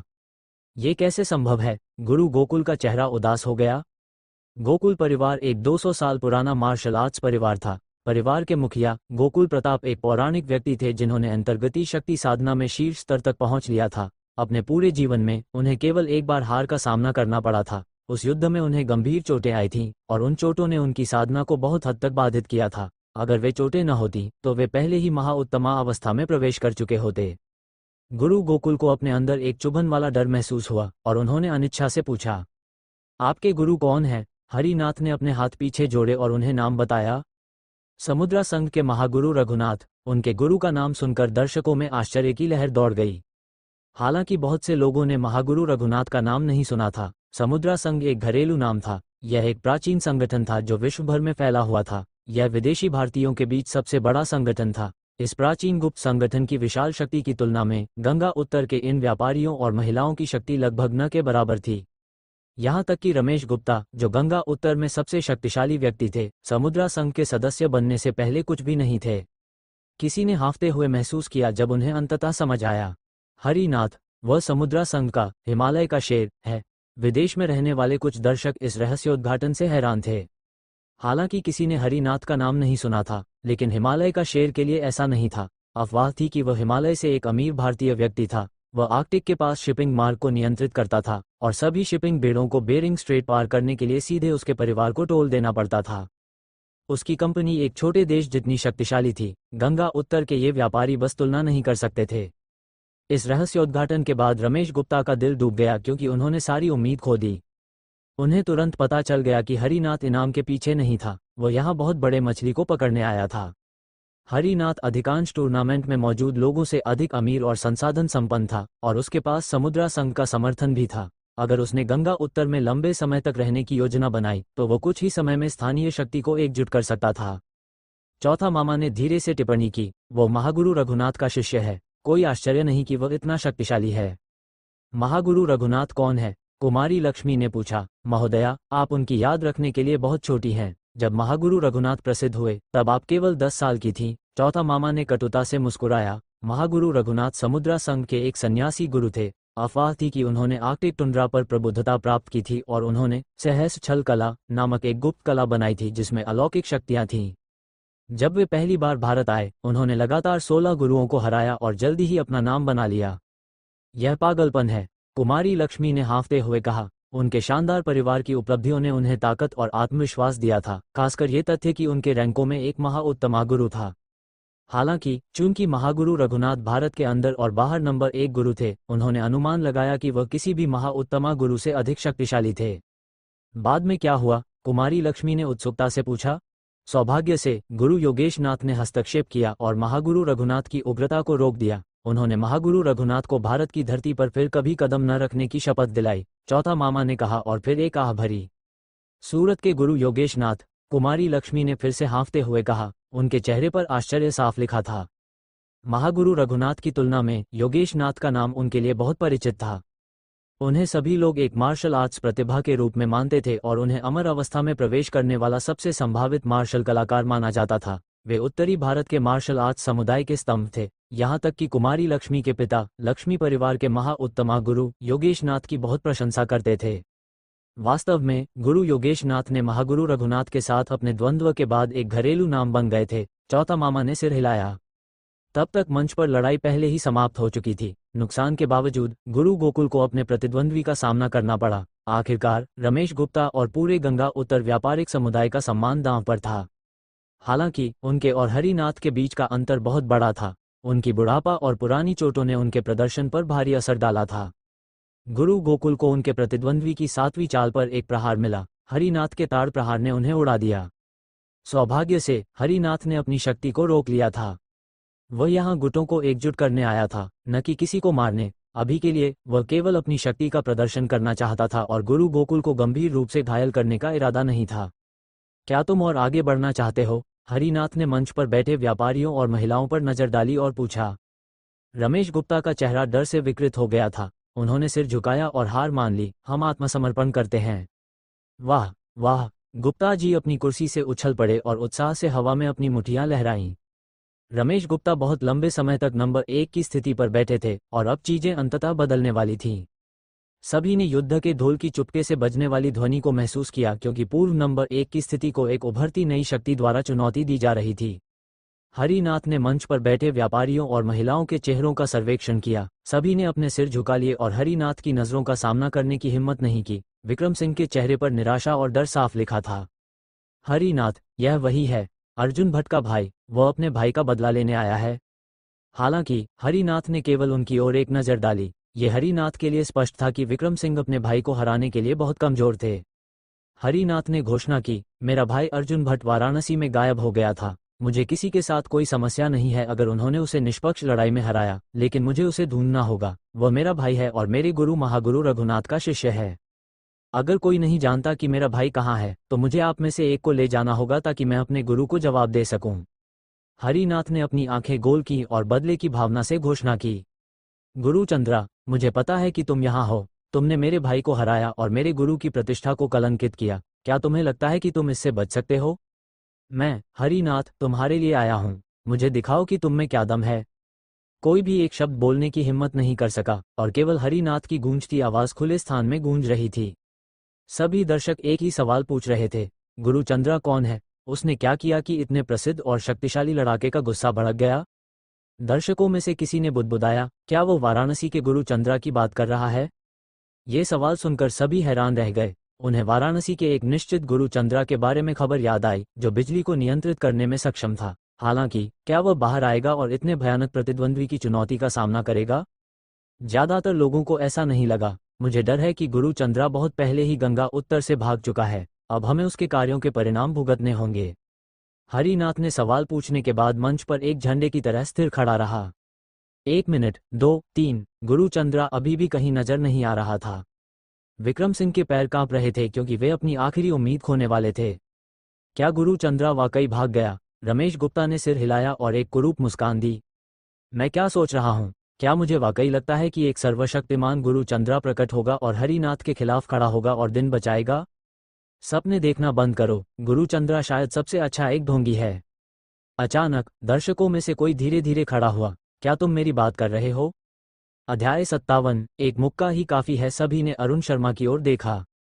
क्या तुम पागल हो गए हो? बैठ जाओ, च होते विकास ने अरुण पर गुर्राया। क्या तुमने नहीं देखा कि गंगा उत्तर के कोई भी धनकुबेर एक शब्द भी बोलने की हिम्मत नहीं कर रहे? तुम मौत को न्योता दे रहे हो। चाहोते विकास को यकीन था कि अगर अरुण ने हरिनाथ को नाराज किया तो न केवल अरुण मुसीबत में पड़ जाएगा, बल्कि उसके आसपास के लोग भी परोक्ष नुकसान झेलेंगे। ऐसा सोचते हुए छोटे विकास ने अरुण को घूरा और चाहा कि वह लड़के को गायब कर सके। यमिनी राव और दूसरी लड़की के चेहरे पीले पड़ गए। जब वे सोच रहे थे कि क्या अरुण को वापस उसकी सीट पर खींचना बहुत देर हो चुकी है, उन्होंने हरिनाथ को उनकी दिशा में देखते हुए देखा। चाहोते विकास और उसके दोस्तों को हरिनाथ की घातक नज़र से घूरने के बाद रीढ़ में ठंडक महसूस हुई। उन्होंने नीचे देखा और एक उंगली भी हिलाने की हिम्मत नहीं की। इस बीच वे उम्मीद कर रहे थे कि हरिनाथ उन्हें अरुण के साथ उनके संघर्ष में न घसीटे। अचानक अरुण के आसपास के लोगों ने उससे एक कदम दूर हट लिया, क्योंकि कोई भी उसके साथ संबंधित दिखना नहीं चाहता था। भाई संजय सबसे पहले अरुण से दूरी बनाने वाला था और वह उससे सबसे दूर खड़ा था। मास्टर सोमनाथ के प्रदर्शन ने उसका आत्मविश्वास छीन लिया था, जबकि हरिनाथ के आगमन ने उसकी आयोजन के विजेता बनने की बची खुची महत्वाकांक्षा को भी चकनाचूर कर दिया था। अरुण दर्शकों से घिरा हुआ था और आयोजन का केंद्र बन गया था। केवल आशा उसके बगल में खड़ी थी। लड़की की गरीब जिंदगी के बावजूद वह दयालु थी और उसका दिल सोने का था। आशा ने अरुण की शर्ट खींची और विनती की, भाई चंद्रा, बैठ जाओ, मैं तुमसे विनती करती हूँ। मंच पर वो व्यक्ति बहुत भयानक है। डरो मत, मैं उसे संभाल सकता हूँ। अरुण ने लड़की को आश्वस्त करने वाली मुस्कान दी और फिर उसने आशा के सिर के ऊपर हाथ फेरा और कहा, मेरे साथ खड़े रहने के लिए धन्यवाद। मैं तुम्हें वादा करता हूँ कि मैं तुम्हें भविष्य में एक अवसर दूंगा, बशर्ते तुम पहले उस अवसर को पकड़ सको। अपने शब्दों की कोई व्याख्या दिए बिना उसने आशा की उंगली को अपनी शर्ट से हटाया और अपने हाथ पीछे जोड़कर मंच की ओर चल पड़ा।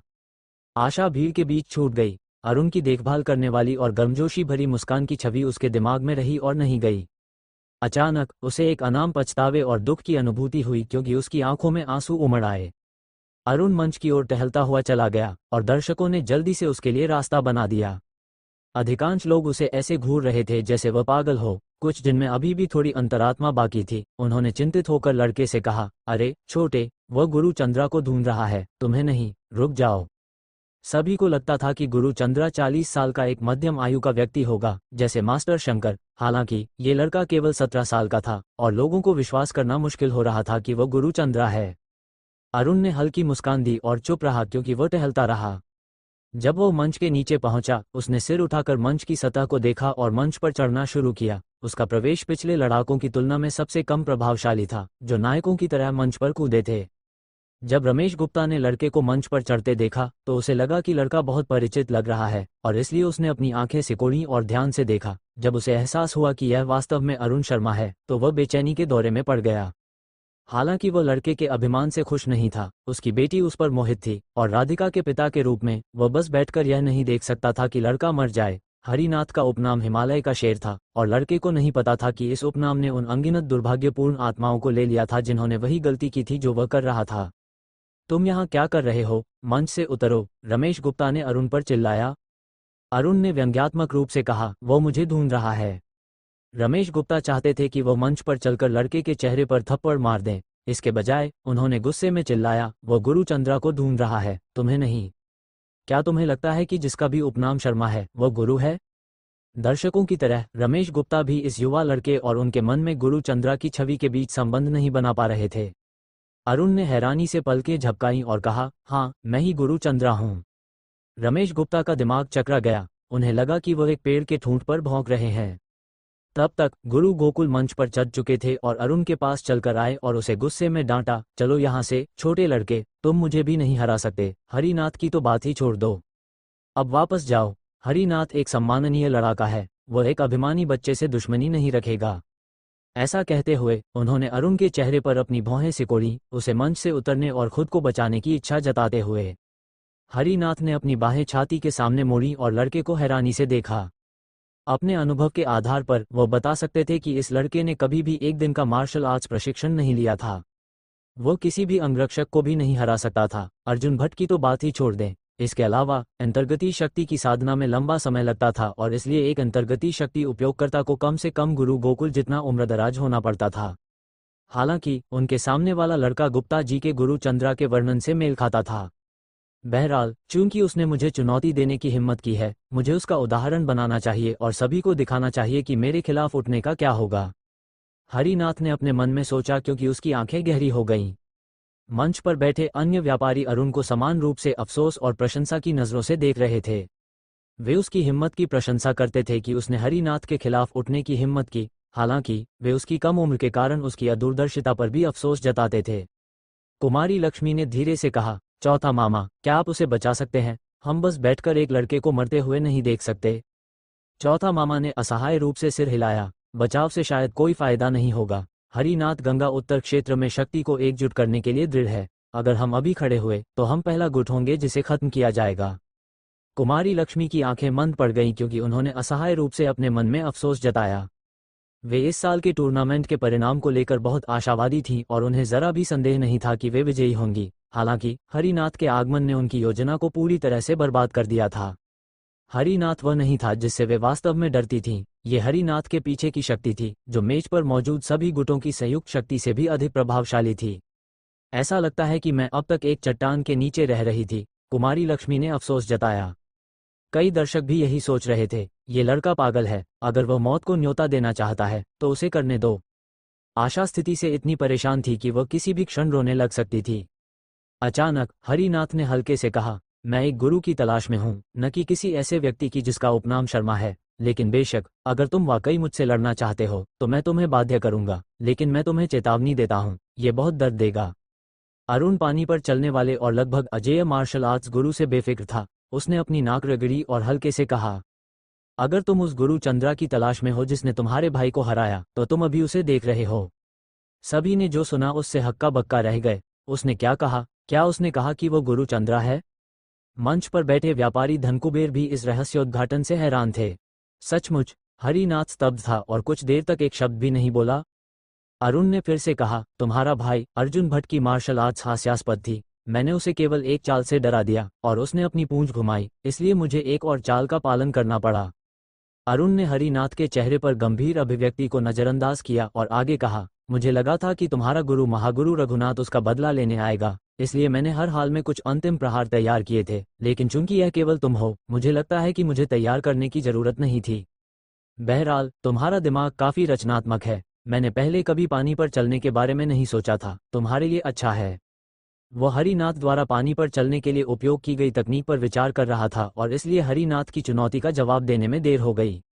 हालांकि अरुण पहली बार पानी पर चलने की कला से प्रभावित हुआ था, लेकिन इसे सोचने के बाद उसे एहसास हुआ कि यह सिर्फ एक दिखावा था और इसका व्यावहारिक उपयोग नहीं था। विक्रम सिंह ने आखिरकार खुद को संभाला और अपनी आर्मचेयर से उछल पड़े। गुरु चंद्रा, आप आखिरकार यहाँ हैं। गुरु चंद्रा, कृपया गंगा उत्तर क्षेत्र के सभी निवासियों की ओर से हरिनाथ को सबक सिखाएं। पहले तो दर्शकों को विश्वास नहीं हुआ कि उन्होंने क्या सुना, लेकिन कुछ देर बाद उन्हें अंततः इस तथ्य के साथ तालमेल बिठाना पड़ा कि यह युवा लड़का वास्तव में गुरु चंद्रा था। वह वही था जिसने अर्जुन भट्ट को हराया था और उस हंगामे को भड़काया था जिसने विदेशी गुरु को भारत में बदला लेने के लिए आने के लिए प्रेरित किया था। रमेश गुप्ता इतने हैरान थे कि वे केवल अरुण को हक्का बक्का देख सकते थे। चंद्रा, क्या अरुण शर्मा गुरु चंद्रा है? ये कैसे संभव है? उन्होंने अरुण शर्मा की पृष्ठभूमि के सभी विवरणों की जांच की थी और पाया था कि एक ठोस लड़ाका होने के अलावा वह कुछ भी असाधारण नहीं था। उन्हें विश्वास करना मुश्किल हो रहा था कि अरुण की साधारण उपस्थिति के नीचे एक शक्तिशाली, बिजली संचालित करने वाला गुरु था। रमेश गुप्ता ने अनुमान लगाया कि अर्जुन भट्ट की शक्ति हरिनाथ से बहुत दूर नहीं होनी चाहिए। अगर अरुण इतनी आसानी से अर्जुन भट्ट को हरा सकता था, तो ये लड़का वास्तव में कितना शक्तिशाली था? यमिनी राव और उनके दोस्त पूरी तरह से आश्चर्य में अपने मुंह खोलकर खड़े थे। कोई भी एक शब्द नहीं बना सका। कुछ देर बाद आशा को कुछ याद आया और उसने चिल्लाया। कोई आश्चर्य नहीं कि सरपंच ओमकार ने उसे गुरु चंद्रा कहा। मुझे लगा कि यह वाराणसी का कोई अजीब रिवाज है। तो तुम वाकई गुरु चंद्रा हो? आशा ने शक्तिशाली गुरु चंद्रा को देखा जो अपने घातक प्रतिद्वंद्वी पर लापरवाही से मुस्कुरा रहा था। उसने स्वीकार किया कि वह इस लड़के के बारे में गलत थी। तो ये तुम ही हो? हरिनाथ ने अपने आप से बुदबुदाया। फिर उसने जोरदार आवाज में चिल्लाया, मुझे परवाह नहीं कि तुम कौन हो। तुमने मेरे भाई को हराया और मेरे संघ को अपमानित किया। मैं आज अपने भाई का बदला लूंगा। उसकी आवाज खत्म होने से पहले उसने जमीन पर जोर से ठोकर मारी क्योंकि उसका शरीर आकार में बढ़ गया। इस दौरान उसके बढ़ते हुए ढांचे के चारों ओर एक सफेद धुंध बन गई। उसने दोनों बाहें फैलाईं और आश्चर्यजनक रूप से कुशल उंगलियों से धुंध को छुआ। पलक झपकते ही आकारहीन धुंध ने कई पतले सूत्र बना लिए।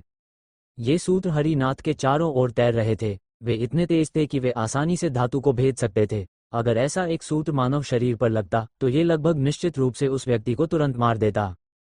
चौथा मामा के चेहरे से आश्चर्य की अभिव्यक्ति गायब हो गई और उसकी जगह गंभीर चिंता ने ले ली। उसने अंतर्गती शक्ति को मुक्त किया और प्राण सूत्र बना लिए। ये समुद्रा संघ का कुख्यात अंतिम प्रहार है। सहस्र छल कला। अरुण ने हल्के से मुस्कुराया और फिर कहा, तुम अभी अभी सिद्ध अवस्था तक पहुंचे हो, इसलिए सैद्धांतिक रूप से तुम अभी अपनी अंतर्गती शक्ति को बाहर की ओर प्रक्षेपित नहीं कर सकते। मुझे शर्त है कि तुम अपने संघ की एक गुप्त कला का उपयोग कर रहे हो। ठीक है, ठीक है। मुझे लगता है कि मैं तुम्हें मार्शल आर्ट्स की वास्तविक शक्ति दिखाऊंगा। अरुण ने दोनों हाथ उठाए और अपनी उंगलियां बंद की। ऐसा लग रहा था जैसे उसने समय और स्थान के ताने बाने को ही पकड़ लिया हो। सत्यकला 36 विद्या, पहली विद्या, आकाश पतन वज्र। अध्याय 58। गंगा उत्तर में प्रसिद्ध। चौथा मामा, सहस्र छल कला की शक्ति कैसी है? कुमारी लक्ष्मी ने पूछा। उसकी शक्ति? चौथा मामा ने कटुता से हंसा और आगे बोले, महागुरु रघुनाथ ने आर्कटिक टुंड्रा पर प्रबुद्धता प्राप्त की थी और सहस्र छल कला की क्षमता हासिल की थी। तब से वे अजेय रहे हैं। अफवाह थी कि उन्होंने एक हाथ के इशारे से कुछ 100 पाउंड वजनी एक ध्रुवीय भालू को टुकड़े टुकड़े कर दिया था। तो क्या वो लड़का अब बड़ी मुसीबत में है? कुमारी लक्ष्मी रुकी। उन्होंने अपने मुंह को ढक लिया ताकि उनकी चीख दब जाए। यहाँ तक कि अगर हरिनाथ ने सहस्र छल कला का उपयोग नहीं किया, तब भी वो लड़का उसके खिलाफ कोई मुकाबला नहीं था। चौथा मामा ने सिर हिलाया और कहा। चौथा मामा की नज़र में हरिनाथ पहले ही अंतर्गती शक्ति साधना के शिखर पर पहुंच चुके थे। यहाँ तक कि अगर उनका सामना एक महाउत्तमा गुरु से होता तो भी वे बिना किसी नुकसान के बच निकल सकते थे। अरुण शर्मा की उपस्थिति को देखते हुए चौथा मामा को यकीन था कि इस लड़के ने कभी भी मार्शल आर्ट्स प्रशिक्षण नहीं लिया था। भले ही वह एक शक्तिशाली जादूगर हो, वह नजदीकी युद्ध में एक मार्शल कलाकार के खिलाफ कोई मुकाबला नहीं कर सकता था। जादूगरों की अकल्पनीय शक्ति के बावजूद उन्हें अपनी क्षमता को सही परिस्थितियों में खेलना पड़ता था। इस तरह के नजदीकी टूर्नामेंट मंच पर जादूगर गंभीर नुकसान में थे क्योंकि मार्शल कलाकार पहल करके जादूगर को खत्म कर सकता था इससे पहले कि वो अपनी शक्ति को मुक्त कर पाए। इसलिए चौथा मामा को यकीन था कि गुरु चंद्रा ये लड़ाई हारने वाला था। चौथा मामा अकेले नहीं थे, क्योंकि उनकी चिंता मेज के आसपास बैठे सभी मालिकों ने साझा की थी। हरिनाथ और अरुण शर्मा के बीच का अंतर अथाह था। एक विदेश में प्रसिद्ध लड़ाका था और भारत में दूसरा कोई गिनती में नहीं था। वे देख रहे थे कि अरुण ने एक हाथ लहराया और उन सभी घातक सूत्री ऊर्जाओं को अपनी बाहों में उतनी आसानी से खींच लिया जितना एक पेशेवर रसोइया आटे को खींचता है। असंभव। हरिनाथ का चेहरा गहरा पड़ गया। सहस्र छल काला के अंदर की ऊर्जा अत्यधिक संकेंद्रित अंतर्गती शक्ति थी और इसमें कोई भौतिक पदार्थ नहीं था, इसलिए इसे अरुण की बाहों में खींचना असंभव था। मैंने तुम्हें पहले ही बता दिया था, तुमने अभी तक असली मार्शल आर्ट्स नहीं देखा है। अरुण ने अपनी छाती के सामने अपने हाथों को हिलाया जैसे कि वह एक विशाल गेंद पकड़े हुए हो। तुमने जो उपयोग किया वो मार्शल आर्ट्स नहीं है, ये सिर्फ एक जादू था। हरिनाथ अभी भी इनकार में था। उसने गुर्राया और सहस्र छल काला को छोड़कर अपनी सबसे शक्तिशाली क्षमताओं में से एक का उपयोग करने का फैसला किया। अचानक हरिनाथ ने अरुण पर दहाड़ा और उसका ढांचा फिर से आकार में बढ़ गया। जैसे जैसे उसका शरीर बड़ा हुआ, उसकी मांसपेशियां भी आयतन में बढ़ गईं। बिना किसी चेतावनी के वह बाहर की ओर झपटा और अरुण के पास से फिसल गया। अपने शरीर के अचानक घूमने के साथ उसने अरुण के सिर के पीछे एक मुट्ठी फेंकी। मुट्ठी बिजली की गति से चली और हवा में एक लड़ाकू जेट की तरह गूंजी। इस मौके का निष्पादन अंतर्गती शक्ति की घातकता का प्रतीक था। अरुण ने एक आह भरी। वह मुड़ा, दोनों हाथ उठाए और अपने प्रतिद्वंद्वी पर झपटा। अरुण की चाल सामान्य लग रही थी, हालांकि हरिनाथ का चेहरा आने वाले हमले को देखकर पीला पड़ गया। वो अरुण के प्रहार में ले जाई गई अथाह शक्ति को महसूस कर सकता था। यह ऐसा था जैसे एक शक्तिशाली अमर ने विश्व के स्तंभ को अपने सिर के ऊपर उठा लिया हो। उसे तुरंत पता चल गया कि उसे प्रत्यक्ष प्रभाव से बचना चाहिए। धत। हरिनाथ प्रहार की शक्ति से हक्का बक्का रह गया। उसे अपनी मुट्ठी वापस खींचकर अपनी रक्षा करने के लिए मजबूर होना पड़ा। जब सभी यह सोच रहे थे कि हरिनाथ अपने प्रतिद्वंद्वी को क्यों नहीं खत्म कर रहा, उन्होंने देखा कि अरुण ने एक हाथ जमीन पर दबाया। कबूम! यह ऐसा लग रहा था जैसे कोई उल्कापिंड पृथ्वी से टकराया हो और तेज धमाके के बाद एक सदमे की लहर आए। पृथ्वी कांप उठी और कई दर्शक सदमे की लहर से अपनी कुर्सियों से बाहर उछल गए। मंच पर एक बड़ी दरार दिखाई दी जो उस स्थान से शुरू हुई जहां अरुण की मुट्ठी गिरी थी। क्या यह असली मार्शल आर्ट्स है? हरिनाथ, चौथा मामा और गुरु गोकुल सभी शक्ति के इस प्रदर्शन से स्तब्ध रह गए। कुछ भी समझ में नहीं आ रहा था। सहस्र छल काला महागुरु रघुनाथ की सबसे प्रसिद्ध कला थी, फिर भी इसे आसानी से काट दिया गया। इसके अलावा अरुण को एक जादूगर होना चाहिए था, न कि एक मार्शल कलाकार। उसने इतनी आक्रामक और शक्तिशाली मुट्ठी तकनीक कहाँ से सीखी? हालांकि उसके मुक्के हल्केपन के साथ प्रतीत होते थे, इसके प्रहार पहाड़ की तरह भारी थे। इसमें कोई संदेह नहीं था कि ऐसी शक्ति किसी नश्वर की क्षमता से परे थी।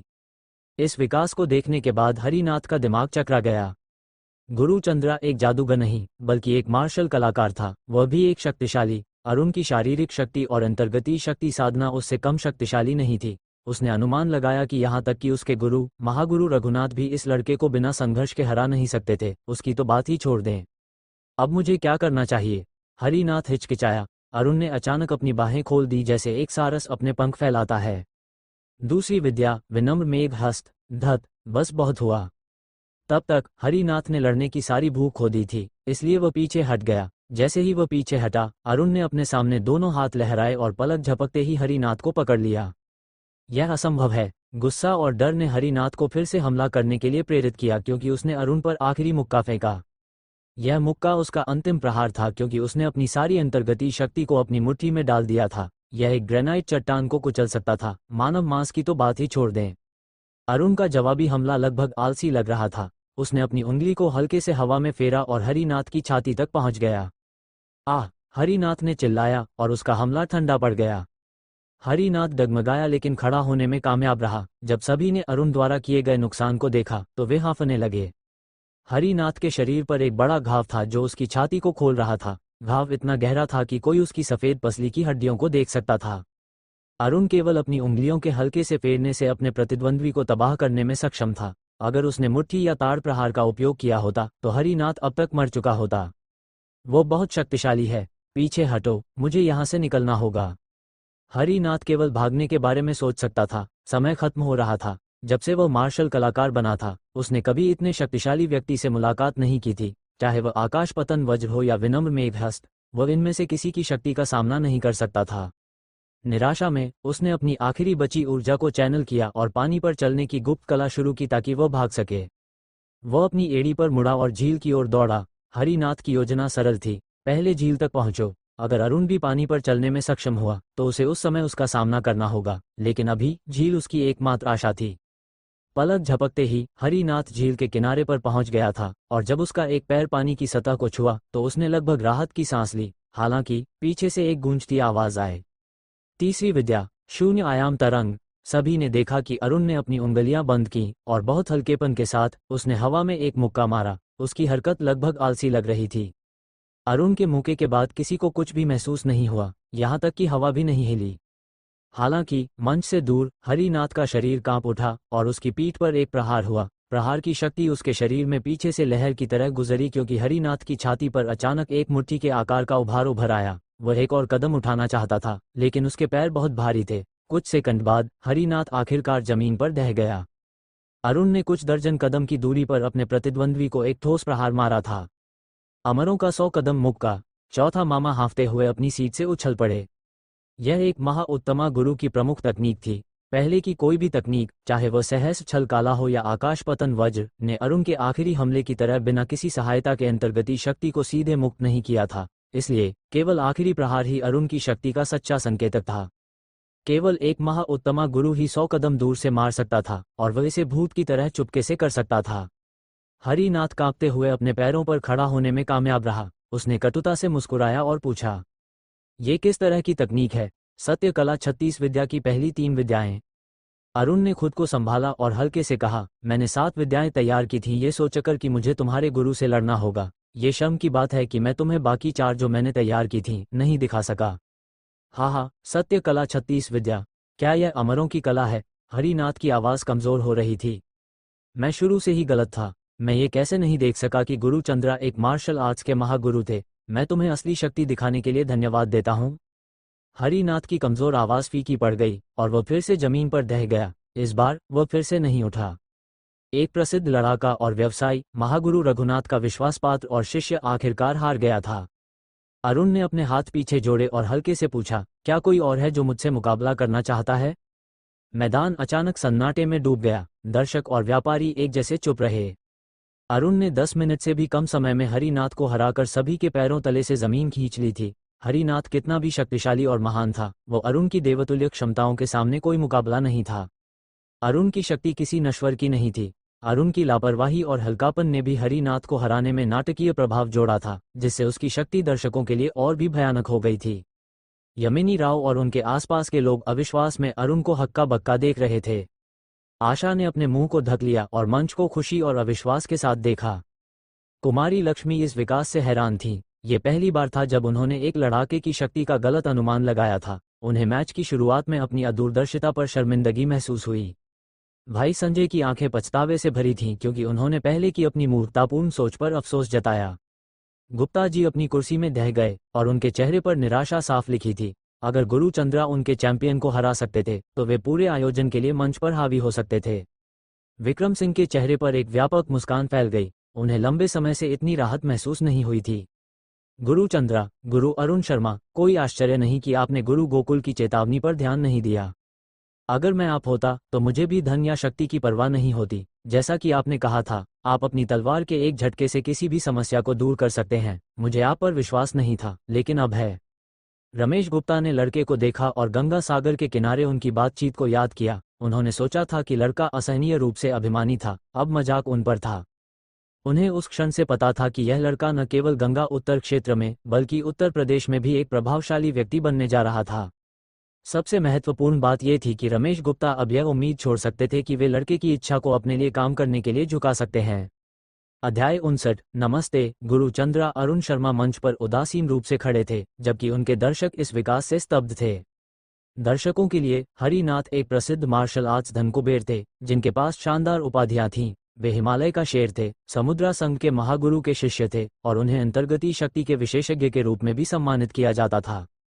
हालांकि अरुण ने उन्हें एक कीड़े को कुचलने की तरह हरा दिया था। हरिनाथ अरुण की तकनीक के बारे में सही थे, यह नश्वरों की नहीं थी। सत्यकला 36 विद्या एक ऐसी युद्ध तकनीक थी जिसे सत्यकला संप्रदाय के शिष्य प्राण सिद्धि चरण में उपयोग करते थे। ये युद्ध तकनीक नश्वर दुनिया की किसी भी अन्य मार्शल आर्ट्स तकनीक से अधिक शक्तिशाली थी। अरुण ने मणि अस्थि प्राप्त करने के बाद वह 36 विद्या में से 7 का उपयोग करने में सक्षम थे, यहाँ तक कि महागुरु रघुनाथ से निपटने के लिए भी पर्याप्त था। एक बार जब प्राण सिद्धि स्तर का साधक सभी 36 विद्या में महारत हासिल कर लेता था तो वह आसानी से सहज प्राण सिद्धि स्तर के महान साधक को हरा सकता था। हालांकि अरुण केवल मूलाधार स्थापना के मध्य चरण में थे और सभी 36 विद्या में महारत हासिल करने के लिए उन्हें कम से कम दिव्य सागर स्तर पर होना पड़ता था। फिर भी पहली 3 विद्याओं ने पहले ही उनके युद्ध को देख रहे नश्वरों को स्तब्ध कर दिया था, विशेष रूप से आखिरी विद्या शून्य आयाम तरंग। अरुण ने भीड़ को स्कैन किया और देखा कि मंच पर गुप्ता जी को छोड़कर सभी व्यापारियों ने अपनी नजरें नीची कर ली थीं और उनकी नजरों का सामना करने की हिम्मत नहीं कर रहे थे। गुप्ता जी का चेहरा पीला पड़ गया था। उन्होंने अरुण को एक कुरूप मुस्कान दी और कहा, गुरु चंद्रा, क्या आप मुझे जाने देंगे? आप क्या सोचते हैं? अरुण ने अपनी बाहें पीछे जोड़ी और एक कदम आगे बढ़ाया। पलक झपकते ही अरुण ने खुद को मंच के किनारे तक उड़ा लिया था। वह धीरे धीरे गुप्ता जी की ओर चला और फिर बोला, मैंने तुम्हें वाराणसी में हमारी आखिरी मुलाकात के दौरान एक मौका दिया था, लेकिन तुमने मेरी सद्भावना पर थूक दिया और हरिनाथ को मुझसे बदला लेने के लिए बुलाया। अब तुम मुझे बताओ कि मुझे तुम्हारे साथ क्या करना चाहिए? जैसे जैसे अरुण गुप्ता जी के करीब पहुंचा, उनका शरीर कांपने लगा। आखिरकार उन्होंने एक बंदूक निकाली और अरुण के सिर पर तान दी। और करीब मत आना, मैं तुम्हें गोली मार दूंगा। करो। अरुण नहीं रुका। मैं तुम्हें गोली मार दूंगा, मैं मारूंगा। गुप्ता जी के हाथ कांप रहे थे और उनकी आवाज भी। चौथा मामा ने सिर हिलाया और गुप्ता जी की आसन तबाही पर आनंद लिया। बंदूक किसी के लिए भी खतरा हो सकती थी, लेकिन अरुण के लिए नहीं। अरुण कोई साधारण मार्शल कलाकार नहीं था, वह एक महाउत्तमा गुरु था। भले ही वो महाउत्तमा अवस्था तक नहीं पहुंचा था, उसकी आखिरी चाल की शक्ति किसी वास्तविक महाउत्तमा गुरु से कम नहीं थी। एक बंदूक एक महाउत्तमा गुरु का क्या बिगाड़ सकती थी? अचानक अरुण ने गुप्ता जी पर चिल्लाया, करो। गुप्ता जी हक्का बक्का रह गए और उन्होंने गलती से ट्रिगर खींच लिया। घटनाओं के इस मोड़ से हैरान सभी ने अरुण की ओर देखा कि क्या वह घायल हुआ था। उनमें से अधिकांश ने कभी किसी को गोली से बचते हुए नहीं सुना था। हालांकि वे अगले दृश्य को कभी नहीं भूलेंगे, जैसे कि यह उनके दिमाग में टैटू की तरह अंकित हो गया हो। उन्होंने देखा कि अरुण एक हल्की सुनहरी चमक से ढका हुआ था और भले ही गोली उस सुनहरी ऊर्जा की परत से टकराई, वह अवरोध को भेद नहीं पाई। इसके बजाय गोली की लोचदार ऊर्जा ने ऊर्जा ढाल पर लहरें पैदा की। यहां तक कि बंदूक भी उसे चोट नहीं पहुंचा सकती। जिन लोगों को अभी भी यह उम्मीद थी कि वे आधुनिक हथियारों का उपयोग करके अरुण को हरा सकते हैं, उन्होंने आखिरकार हार मान ली। चौथा मामा ने धीरे से घोषणा की, अंतर्गती शक्ति को मुक्त करो, अंतर्गती शक्ति को मजबूत करो। यही है एक महाउत्तमा गुरु का तरीका। एक महाउत्तमा गुरु को बंदूकों का कोई डर नहीं है। अरुण ने अवरोध में फंसी गोली को हटाया और हल्के से कहा, तुम्हारी हिम्मत कैसे हुई? मैं तुम्हें जीवित छोड़ने वाला था, लेकिन अब नहीं। नहीं नहीं, यह एक दुर्घटना थी। गुप्ता जी का चेहरा डर से विकृत हो गया क्योंकि उन्होंने अरुण से अपनी जान की भीख मांगी। अरुण ने अपनी एक बांह बाहर निकाली और गोली को गुप्ता जी की ओर वापस फेंक दिया। गोली गुप्ता जी के सिर पर ठीक से लगी, जैसे एक हथौड़ा किसी मवेशी को मौत का प्रहार देता हो। मास्टर शंकर अब अपने डर को और नहीं रोक सके। वे अरुण के सामने दोनों घुटनों पर गिर गए और विनती करने लगे, कृपया गुरु चंद्रा, मुझे बख्श दें। अरुण ने उन्हें एक नज़र से भी नवाजा नहीं। उन्होंने मेज पर बैठे व्यापारियों को फिर से स्कैन किया। ये जानते हुए कि वे अब अरुण की शक्ति को स्वीकार करने से बच नहीं सकते, उन्होंने अनिच्छा से अरुण की नज़रों का सामना किया। आखिरकार रमेश गुप्ता ने चुप्पी तोड़ी। वे खड़े हुए और अरुण को सलाम किया, गुरु चंद्रा, आपका बहुत बहुत धन्यवाद। आज से गंगा उत्तर क्षेत्र के सज्जन आपके सेवा में होंगे। रमेश गुप्ता के बोल खत्म करने के बाद गंजा राजेश ने बोलना शुरू किया, नमस्ते गुरु चंद्रा। गुरु चंद्रा, गुरु चंद्रा, एक के बाद एक मेज पर बैठे धनकुबेर खड़े हुए और नारे में शामिल हो गए। उनमें से कुछ ने अरुण के लिए अपना सम्मान बचा रखा था, ये सोचकर कि आधुनिक हथियार आसानी से इस लड़के को मार सकते थे। हालांकि अरुण को गोली रोकते हुए देखने के बाद वे अरुण की शक्ति की प्रशंसा करने से खुद को रोक नहीं पाए। दुनिया बड़ी थी, लेकिन उन्हें संदेह था कि वे दूसरा ऐसा व्यक्ति ढूंढ पाएंगे जो अरुण ने अभी जो किया था वो कर सके। रमेश गुप्ता के अरुण को उनका नेता बनाने के प्रस्ताव पर उन्हें कोई आपत्ति नहीं थी। सभी शक्तिशाली धनकुबेरों को एक युवा व्यक्ति के सामने झुकते हुए देखकर मंच के नीचे मौजूद दर्शक आश्वस्त थे कि वे अपने जीवन के बाकी हिस्से में आज जो हुआ उसे कभी नहीं भूलेंगे। वो एक असली पुरुष है। कई लोगों ने अपने दिमाग में एक ही आवाज सुनी। वे जानते थे कि अब से गंगा उत्तर क्षेत्र में केवल एक ही प्रभावशाली व्यक्ति होगा और उसका नाम था अरुण शर्मा। टूर्नामेंट खत्म होने के बाद धनकुबेर और दर्शक मंच छोड़कर अपने घरों के लिए रवाना हो गए। यमिनी राव और उनके दोस्तों के साथ आशा गांव की ओर चल पड़ी। उनके दिल मजबूत लेकिन परस्पर विरोधी भावनाओं से भरे हुए थे। वे अरुण की शक्ति से चकित थे, लेकिन उन्हें अरुण के बदले की भी डर था। डर विशेष रूप से भाई संजय में प्रबल था। वह चहोते विकास को इस गड़बड़ी में घसीटने के लिए नफरत करता था। चहोते विकास के मूर्खतापूर्ण प्रोत्साहन के बिना वो कभी भी आशा पर कोई कदम नहीं उठाता। हालांकि ये पता चला कि आशा का प्रेमी कोई साधारण व्यक्ति नहीं था, वह गुरु चंद्रा था, जो गुप्ता जी जैसे शक्तिशाली धन कुबेरों की इच्छा को मोड़ सकता था। अरुण के लिए भाई संजय को निपटाना, जो एक निम्न स्तर का प्रांतीय कालायपेट्टू लड़ाका था, एक कीड़े को कुचलने जितना आसान होगा। अरुण के बदले का वादा चहोते विकास के सिर पर एक तेज चाकू की तरह लटक रहा था। वह समय समय पर कांपता था और अपनी प्रेमिका को चोरी छिपे नजरों से देखता था। खुद को बचाने की उसकी एकमात्र आशा यमिनी राव और अरुण की चचेरी बहन के बीच का संबंध था। उसे अपनी प्रेमिका, जिसे वह अक्सर उसकी बेकारता के लिए ताना मारता था, से अपनी जान बचाने के लिए भीख मांगनी पड़ती थी। यमिनी राव इस विकास से हक्का बक्का थी और अपने प्रेमी के इरादों पर गहराई से विचार करने लगी। जल्द ही उन्हें चहोते विकास की चाल समझ में आ गई। वह शुरू से ही भाई संजय और अरुण की प्रेमिका को सेट करने की कोशिश कर रहा था। कितना मूर्ख! अगर अरुण सिर्फ एक साधारण हाई स्कूल छात्र होता तो सबसे बुरा नुकसान जो वह कर सकता था वह था अरुण के साथ रिश्ते में दरार। हालांकि वह सर्वशक्तिमान गुरु चंद्रा निकला और वह चहोते विकास और भाई संजय की साजिश पर बहुत दयालुता से प्रतिक्रिया नहीं देता। अचानक काले सूट में लोगों का एक समूह ने उन्हें रोका। उनमें से एक ने बेरुखी भरे चेहरे के साथ कहा, गुरु चंद्रा आपसे मिलना चाहते हैं। डर से चहोते विकास और भाई संजय लगभग जमीन पर ढह गए। यमिनी राव ने शांत रहने में कामयाबी हासिल की और जवाब दिया, हमें उनके पास ले चलो कृपया। वे एक छोटे से आंगन में अरुण से मिले। वह एक कुर्सी पर बैठा था और अपनी उंगलियों के बीच एक भूरे रंग के रत्न के साथ खेल रहा था। वह आराम से लग रहा था और इस किशोर लड़के में एक शक्तिशाली गुरु को देखना मुश्किल था। उसके आसपास गंगा उत्तर के मालिक थे। उनके चेहरों पर एक गंभीर अभिव्यक्ति थी और वे अरुण की हल्की टिप्पणियों को बहुत सम्मान के साथ सुन रहे थे।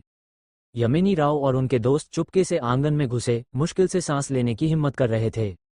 अरुण ने हल्के से कहा, हालांकि आशा मेरी प्रेमिका नहीं थी, फिर भी तुमने उस पर कदम उठाया। तुम्हें क्या लगता है कि मुझे तुम्हारे साथ क्या करना चाहिए?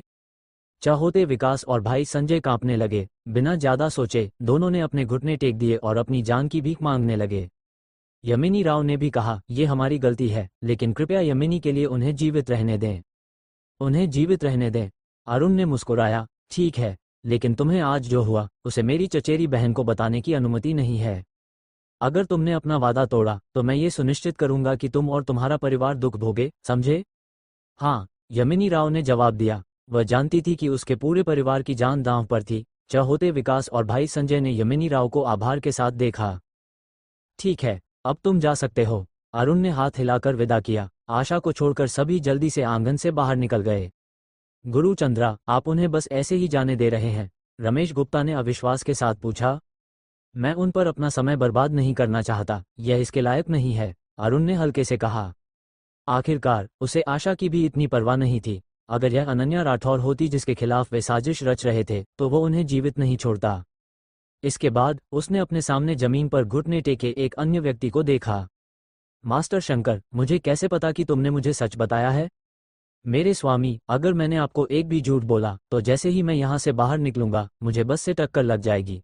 ओह, और मेरे गुरु और उनके गुरु को भी। मास्टर शंकर ने कसम खाई और फिर वे आगे बोले, ये सच है कि मेरे संप्रदाय में तमस नाग सरोवर तमस रत्न उत्पन्न करता है। हालांकि इसकी शक्तिशाली तमस आत्मा के कारण ये रत्न केवल भूत साधना के लिए उपयुक्त हैं और किसी अन्य चीज के लिए नहीं। ठीक है, इस जानकारी के बदले मैं तुम्हें जीवित रहने दूंगा। अरुण ने अपनी उंगलियों के बीच भूरे रंग के रत्न को देखा और मुस्कुराया। मुझे चिंता थी कि मैं कभी भी कोहरा पर्वत यंत्र को पूरा नहीं कर पाऊंगा, लेकिन देखो मुझे क्या मिला। हा हा, ऐसा लगता है कि मुझे कुछ समय के लिए वाराणसी छोड़ना होगा। उसने चमकती आंखों के साथ दूर देखा। उसके शब्दों का अर्थ उसके आसपास के सभी लोगों के लिए समझ से परे था। अध्याय 60, वह नजर जो 500 वर्षों में एक बार आए। सभी दिव्य रत्नों में से तमस रत्न कोहरा पर्वत यंत्र में समुद्र की गहराई के पत्थरों और देवदार लकड़ी को बदलने के लिए एकदम सही थे। इन रत्नों के साथ अरुण अंततः यंत्र को पूरा कर सकते थे और अपनी प्रगति को दिव्य बोधि चरण की ओर तेज कर सकते थे। कोई पूछ सकता है, दिव्य बोधि क्या थी? हालांकि इसका सटीक स्वरूप जटिल था, इसके प्रभाव स्पष्ट थे। अमृता सिद्धि को अनलॉक करना। एक बार जब अरुण दिव्य बोधि तक पहुंच जाते तो वे दुनिया के किसी भी महाउत्तमा गुरु का आसानी से सामना कर सकते थे। तभी अरुण के पास अपने प्रियजनों को नुकसान से बचाने की क्षमता होती। आपका संप्रदाय उत्तर प्रदेश के प्रयागराज में स्थित है? अरुण ने मास्टर शंकर से पूछा। हाँ हाँ, मास्टर शंकर ने जोरदार ढंग से सिर हिलाया। वाराणसी ने हल्के से सिर हिलाया। समय बर्बाद करने का नहीं था। जैसे ही वह वाराणसी में अपने निजी कार्यों को पूरा करता, वह प्रयागराज के लिए रवाना हो जाता। सभी ने देखा कि अरुण खड़ा हुआ और किसी ने भी उससे ये पूछने की हिम्मत नहीं की कि वह कहाँ जा रहा था। जैसे ही अरुण निकास द्वार से गुजरा, उसे दूसरी तरफ एक आकर्षक मुस्कान के साथ कुमारी लक्ष्मी ने अभिवादन किया। उनके पीछे एक बलिष्ठ मध्यम आयु का पुरुष खड़ा था। मैं जमशेदपुर के मल्होत्रा परिवार से लक्ष्मी मल्होत्रा हूँ। आपसे मिलकर खुशी हुई, गुरुचंद्रा। कुमारी लक्ष्मी ने एक पैर को दूसरे के आगे रखा और प्राचीन काल की एक शिष्ट महिला की तरह झुककर अभिवादन किया। अरुण ने जवाब में सिर हिलाया और उनके पास से चला गया। उसका दिमाग तमस रत्नों में उलझा हुआ था और उसके पास बात करने का समय नहीं था। अरुण द्वारा ठंडा व्यवहार किए जाने पर लक्ष्मी मल्होत्रा अवाक खड़ी रह गई, क्योंकि शर्मिंदगी और लज्जा उनके चेहरे पर रेंगने लगी। उन्हें कभी किसी ने अनदेखा नहीं किया था। यहाँ तक कि उच्च कुल की महिलाएं और पुरुष भी उनके शानदार परिवार के पूर्वजों के कारण उन्हें वापस अभिवादन करना पड़ता था। इसके अलावा उनकी आकर्षकता के साथ उन्हें युवा पुरुषों का ध्यान आकर्षित करने के लिए अपने परिवार के प्रभाव की भी आवश्यकता नहीं थी। चौथा मामा ने लड़की को सांत्वना दी, मेरी बेटी, कृपया उसका बुरा न माने। गुरुचंद्रा ने इतनी कम उम्र में अपने करियर में असंभव ऊंचाइयां हासिल कर ली हैं। हम उम्मीद करते हैं कि उनके साथ काम करना थोड़ा मुश्किल होगा। लक्ष्मी मल्होत्रा ने एक क्षण सोचा और फिर आह भरी। चूंकि वह एक मार्शल आर्ट्स परिवार से थी, वह किसी और से बेहतर जानती थी कि एक महाउत्तमा गुरु की शक्ति क्या होती है। योगेश नाथ एक महाउत्तमा गुरु का एक आदर्श उदाहरण थे और वे क्या करने में सक्षम थे। वे अपने चरम पर पूरे उत्तरी भारत पर हावी हो गए थे। हालांकि अरुण की शक्ति योगेश नाथ से किसी भी तरह कम नहीं थी। अरुण को बिना जाने उनके दर्शकों ने उनकी वज्र कला को चतुर सत्य धर्म की विशिष्ट रक्षात्मक ऊर्जा समझ लिया था, जो महाउत्तमा गुरुओं द्वारा उपयोग की जाती थी। हालांकि अरुण एक वास्तविक महाउत्तमा गुरु नहीं थे, वे एक के खिलाफ अपनी स्थिति बनाए रखने में सक्षम थे। वाराणसी, नीलगिरी पर्वत। प्रिया मल्होत्रा अरुण की ओर बढ़ी, जबकि वह अपनी बाहें पीछे जोड़े हुए एक चट्टान के किनारे पर खड़ा था। उसने दूर की ओर देखा, जहां बादल दृश्य के पार फैले हुए थे। वो एक सेकंड रुकी और फिर पूछा, तुम मुझसे क्यों मिलना चाहते थे? मैं चाहता हूं कि तुम जान लो कि मैं कुछ समय के लिए वाराणसी छोड़ रहा हूं। मुझे तुम्हें कमला मासी के लिए एक संदेश देना है, अरुण ने हल्के से कहा। तुम जा रहे हो? प्रिया मल्होत्रा हक्का बक्का रह गई। उन्होंने जल्दी से एक सवाल पूछा, कहाँ, कितने समय के लिए? मैं उत्तर प्रदेश के प्रयागराज जा रहा हूँ। ये 4 महीने तक हो सकता है, अरुण ने कहा। प्रिया मल्होत्रा ने अपने अंदर आग भड़कते हुए महसूस की। प्रयागराज? तुम वहां क्या करने जा रहे हो? तो तुम नए साल तक वापस नहीं आओगे? प्रिया मल्होत्रा ने तेज आवाज में जारी रखा, तुम्हारी माँ ने तुम्हें यहाँ पढ़ाई करने के लिए भेजा था और तुम क्या कर रहे हो? बार में काम करना और दिनों तक छुट्टियां लेना। और अब ये क्या है, 4 महीने के लिए जाना? तुम्हारी पढ़ाई का क्या? उनकी आवाज में एक तेज धार थी। अगर तुम खुद को नहीं संभालते तो तुम कभी भी राधिका के लायक नहीं हो पाओगे। तुम विश्वविद्यालय में भी नहीं पहुंच पाओगे। राधिका की देखभाल तो दूर की बात है। क्या तुम अपना पूरा जीवन सुमन पांडे के भरोसे जीने की योजना बना रहे हो? फिर उनका चेहरा थोड़ा नर्म हुआ और उनकी आवाज भी, मत जाओ अरुण, मूर्ख मत बनो। अरुण ने सिर हिलाया और जवाब दिया, मुझे जाना होगा, मेरे कारण है। इसके बाद उसने प्रिया मल्होत्रा को एक चाबी सौंपी। ये पर्वत के शीर्ष पर हवेली की चाबी है। मैं जानता था कि कमला मासी हमेशा उस हवेली में रहने का सपना देखती थी। मेरे जाने के दौरान यह उनकी होगी। मैंने कहा था कि मैं उनके लिए ऐसी एक हवेली लाऊंगा और मैं हमेशा अपने वचन रखता हूँ। अरुण मुड़ा और चलना शुरू किया। अरुण, वापस आओ तुम। प्रिया मल्होत्रा ने अरुण पर चिल्लाया। ये देखकर कि अरुण ने उनकी बात को पूरी तरह अनदेखा कर दिया, उन्होंने निराशा में जमीन पर पैर पटका। उन्होंने चाबी को देखा और फिर गाली दी, क्या तुम अभी भी मुझे मूर्ख बनाने की कोशिश कर रहे हो, हारा हुआ? हालांकि वह चाबी को हाथ में लिए कुछ देर रुकी, हिचकिचाते हुए। तर्क ने उन्हें बताया कि अरुण सिर्फ ब्लफ कर रहा था। हालांकि उनके मन के गहरे हिस्से से एक और आवाज ने उन्हें चाबी आजमाने के लिए कहा, मुझे लगता है कि मैं वहां जाकर खुद देख सकती हूँ। हालांकि बहुत विचार विमर्श के बाद प्रिया मल्होत्रा ने एक आह के साथ हार मान ली। उन्होंने चाबी को रख लिया और पर्वत से नीचे उतरना शुरू किया। वास्तविक दुनिया में कोई बोलने वाले मेढक नहीं थे और न ही वो कोई राजकुमारी थी। जादुई चुंबन केवल परियों की कहानियों में होते हैं और वास्तविक दुनिया में केवल एक ही प्रकार का जादू था, कड़ी मेहनत। अब तक उन्होंने अरुण से अपने भविष्य को बेहतर बनाने के लिए थोड़ा सा भी प्रयास नहीं देखा था। एक बार जब अरुण पर्वत पथ के अंत तक पहुंचा, उसने एक काली मर्सिडीज का दरवाजा खींचा और उसमें बैठ गया। मास्टर शंकर पहले से ही कार के अंदर उसका इंतजार कर रहे थे। उन्होंने सम्मानपूर्वक पूछा, गुरुचंद्रा, क्या हम अभी प्रयागराज जा रहे हैं? अरुण ने प्रिया मल्होत्रा से बात करने से पहले अमन तिवारी और सुमन पांडे को अलविदा कह दिया था। उसने विश्वनाथ पांडे से स्कूल को फोन करने और उनकी ओर से एक लंबी छुट्टी मांगने के लिए कहा था। चूंकि विश्वनाथ पांडे स्कूल के हितधारकों में से एक थे, शिक्षकों ने बिना कोई सवाल उठाए अरुण को हरी झंडी दे दी। नहीं, अभी नहीं, हमें जाने से पहले कहीं और जाना है, अरुण ने अपनी आंखें सिकोड़कर उदासीनता से कहा। वे सूरत में विदेशी भाषा विद्यालय के प्रवेश द्वार पर पहुंचे। अरुण कार से उतरा और प्रवेश द्वार के पास एक बड़े पेड़ के पास चला गया। वह खड़ा होकर स्कूल से बाहर निकलने वाले लड़कों और लड़कियों को देखने लगा। वे सभी उसकी उम्र के थे, ऊर्जावान और उज्ज्वल भविष्य से आशीर्वादित। वे एक दूसरे के साथ हंसते और बातें करते हुए स्कूल से बाहर निकल रहे थे। थोड़ी देर बाद एक सुंदर और शालीन लड़की द्वार से गुजरी। वो 16 साल से ज्यादा की नहीं थी, हालांकि उसकी सुंदरता पहले से ही खिल रही थी। उसके साथ कुछ आकर्षक लड़के और लड़कियां थीं। वे उसे ऐसे घेरे हुए थे जैसे मधुमक्खियां अपनी रानी को। शालीन लड़की ने पेड़ के नीचे खड़े युवा लड़के को नहीं देखा। उसने अपने सहपाठियों को अलविदा कहा और चली गई। स्कूल के द्वार से एक शानदार रेस कार निकली और एक युवा लड़का, जिसका चेहरा अरुण के दिमाग के अंधेरे हिस्से में अंकित था, कार से बाहर निकला। उसने लड़की को सवारी की पेशकश की। लड़की ने एक शालीन मुस्कान के साथ मना कर दिया। कुछ शब्दों का आदान प्रदान करने के बाद वे अलग हो गए। हैंडसम युवक लड़की के इनकार से परेशान नहीं दिखा। कई किशोर लड़कियों की मोहित नजरों के बीच वह कार में बैठा और इंजन को तेज करके चला गया। अरुण ने किसी और पर ध्यान नहीं दिया। उसने ये क्षण लड़की के लिए समर्पित किया था। उसने देखा कि वो स्कूल से बाहर निकली, अपने दोस्तों को अलविदा कहा और मुस्कान के साथ सवारी मना की। जितना चुपके से वो अब तक रहा था, उसने देखा कि वो अंततः सड़क पर लोगों की भीड़ में गायब हो गई। गुरु, क्या आप चाहते हैं कि मैं उसके पीछे जाऊं? कुछ सावधान क्षणों के बाद मास्टर शंकर ने हिम्मत करके एक सवाल पूछा। जरूरत नहीं, मैं बस उसका चेहरा देखना चाहता था। अरुण ने सिर हिलाया और चला गया। चलो, मैंने इस क्षण के लिए 500 वर्षों से अधिक इंतजार किया है। मैं थोड़ा और इंतजार कर सकता हूँ। अगली बार जब मैं तुमसे मिलूंगा, मेरे पास तुम्हें समय के अंत तक बचाने की शक्ति होगी। मैं 500 वर्षों के बाद वापस आया हूँ। वहां तुम वही मुस्कान लिए खड़ी हो जो मुझे पसंद थी।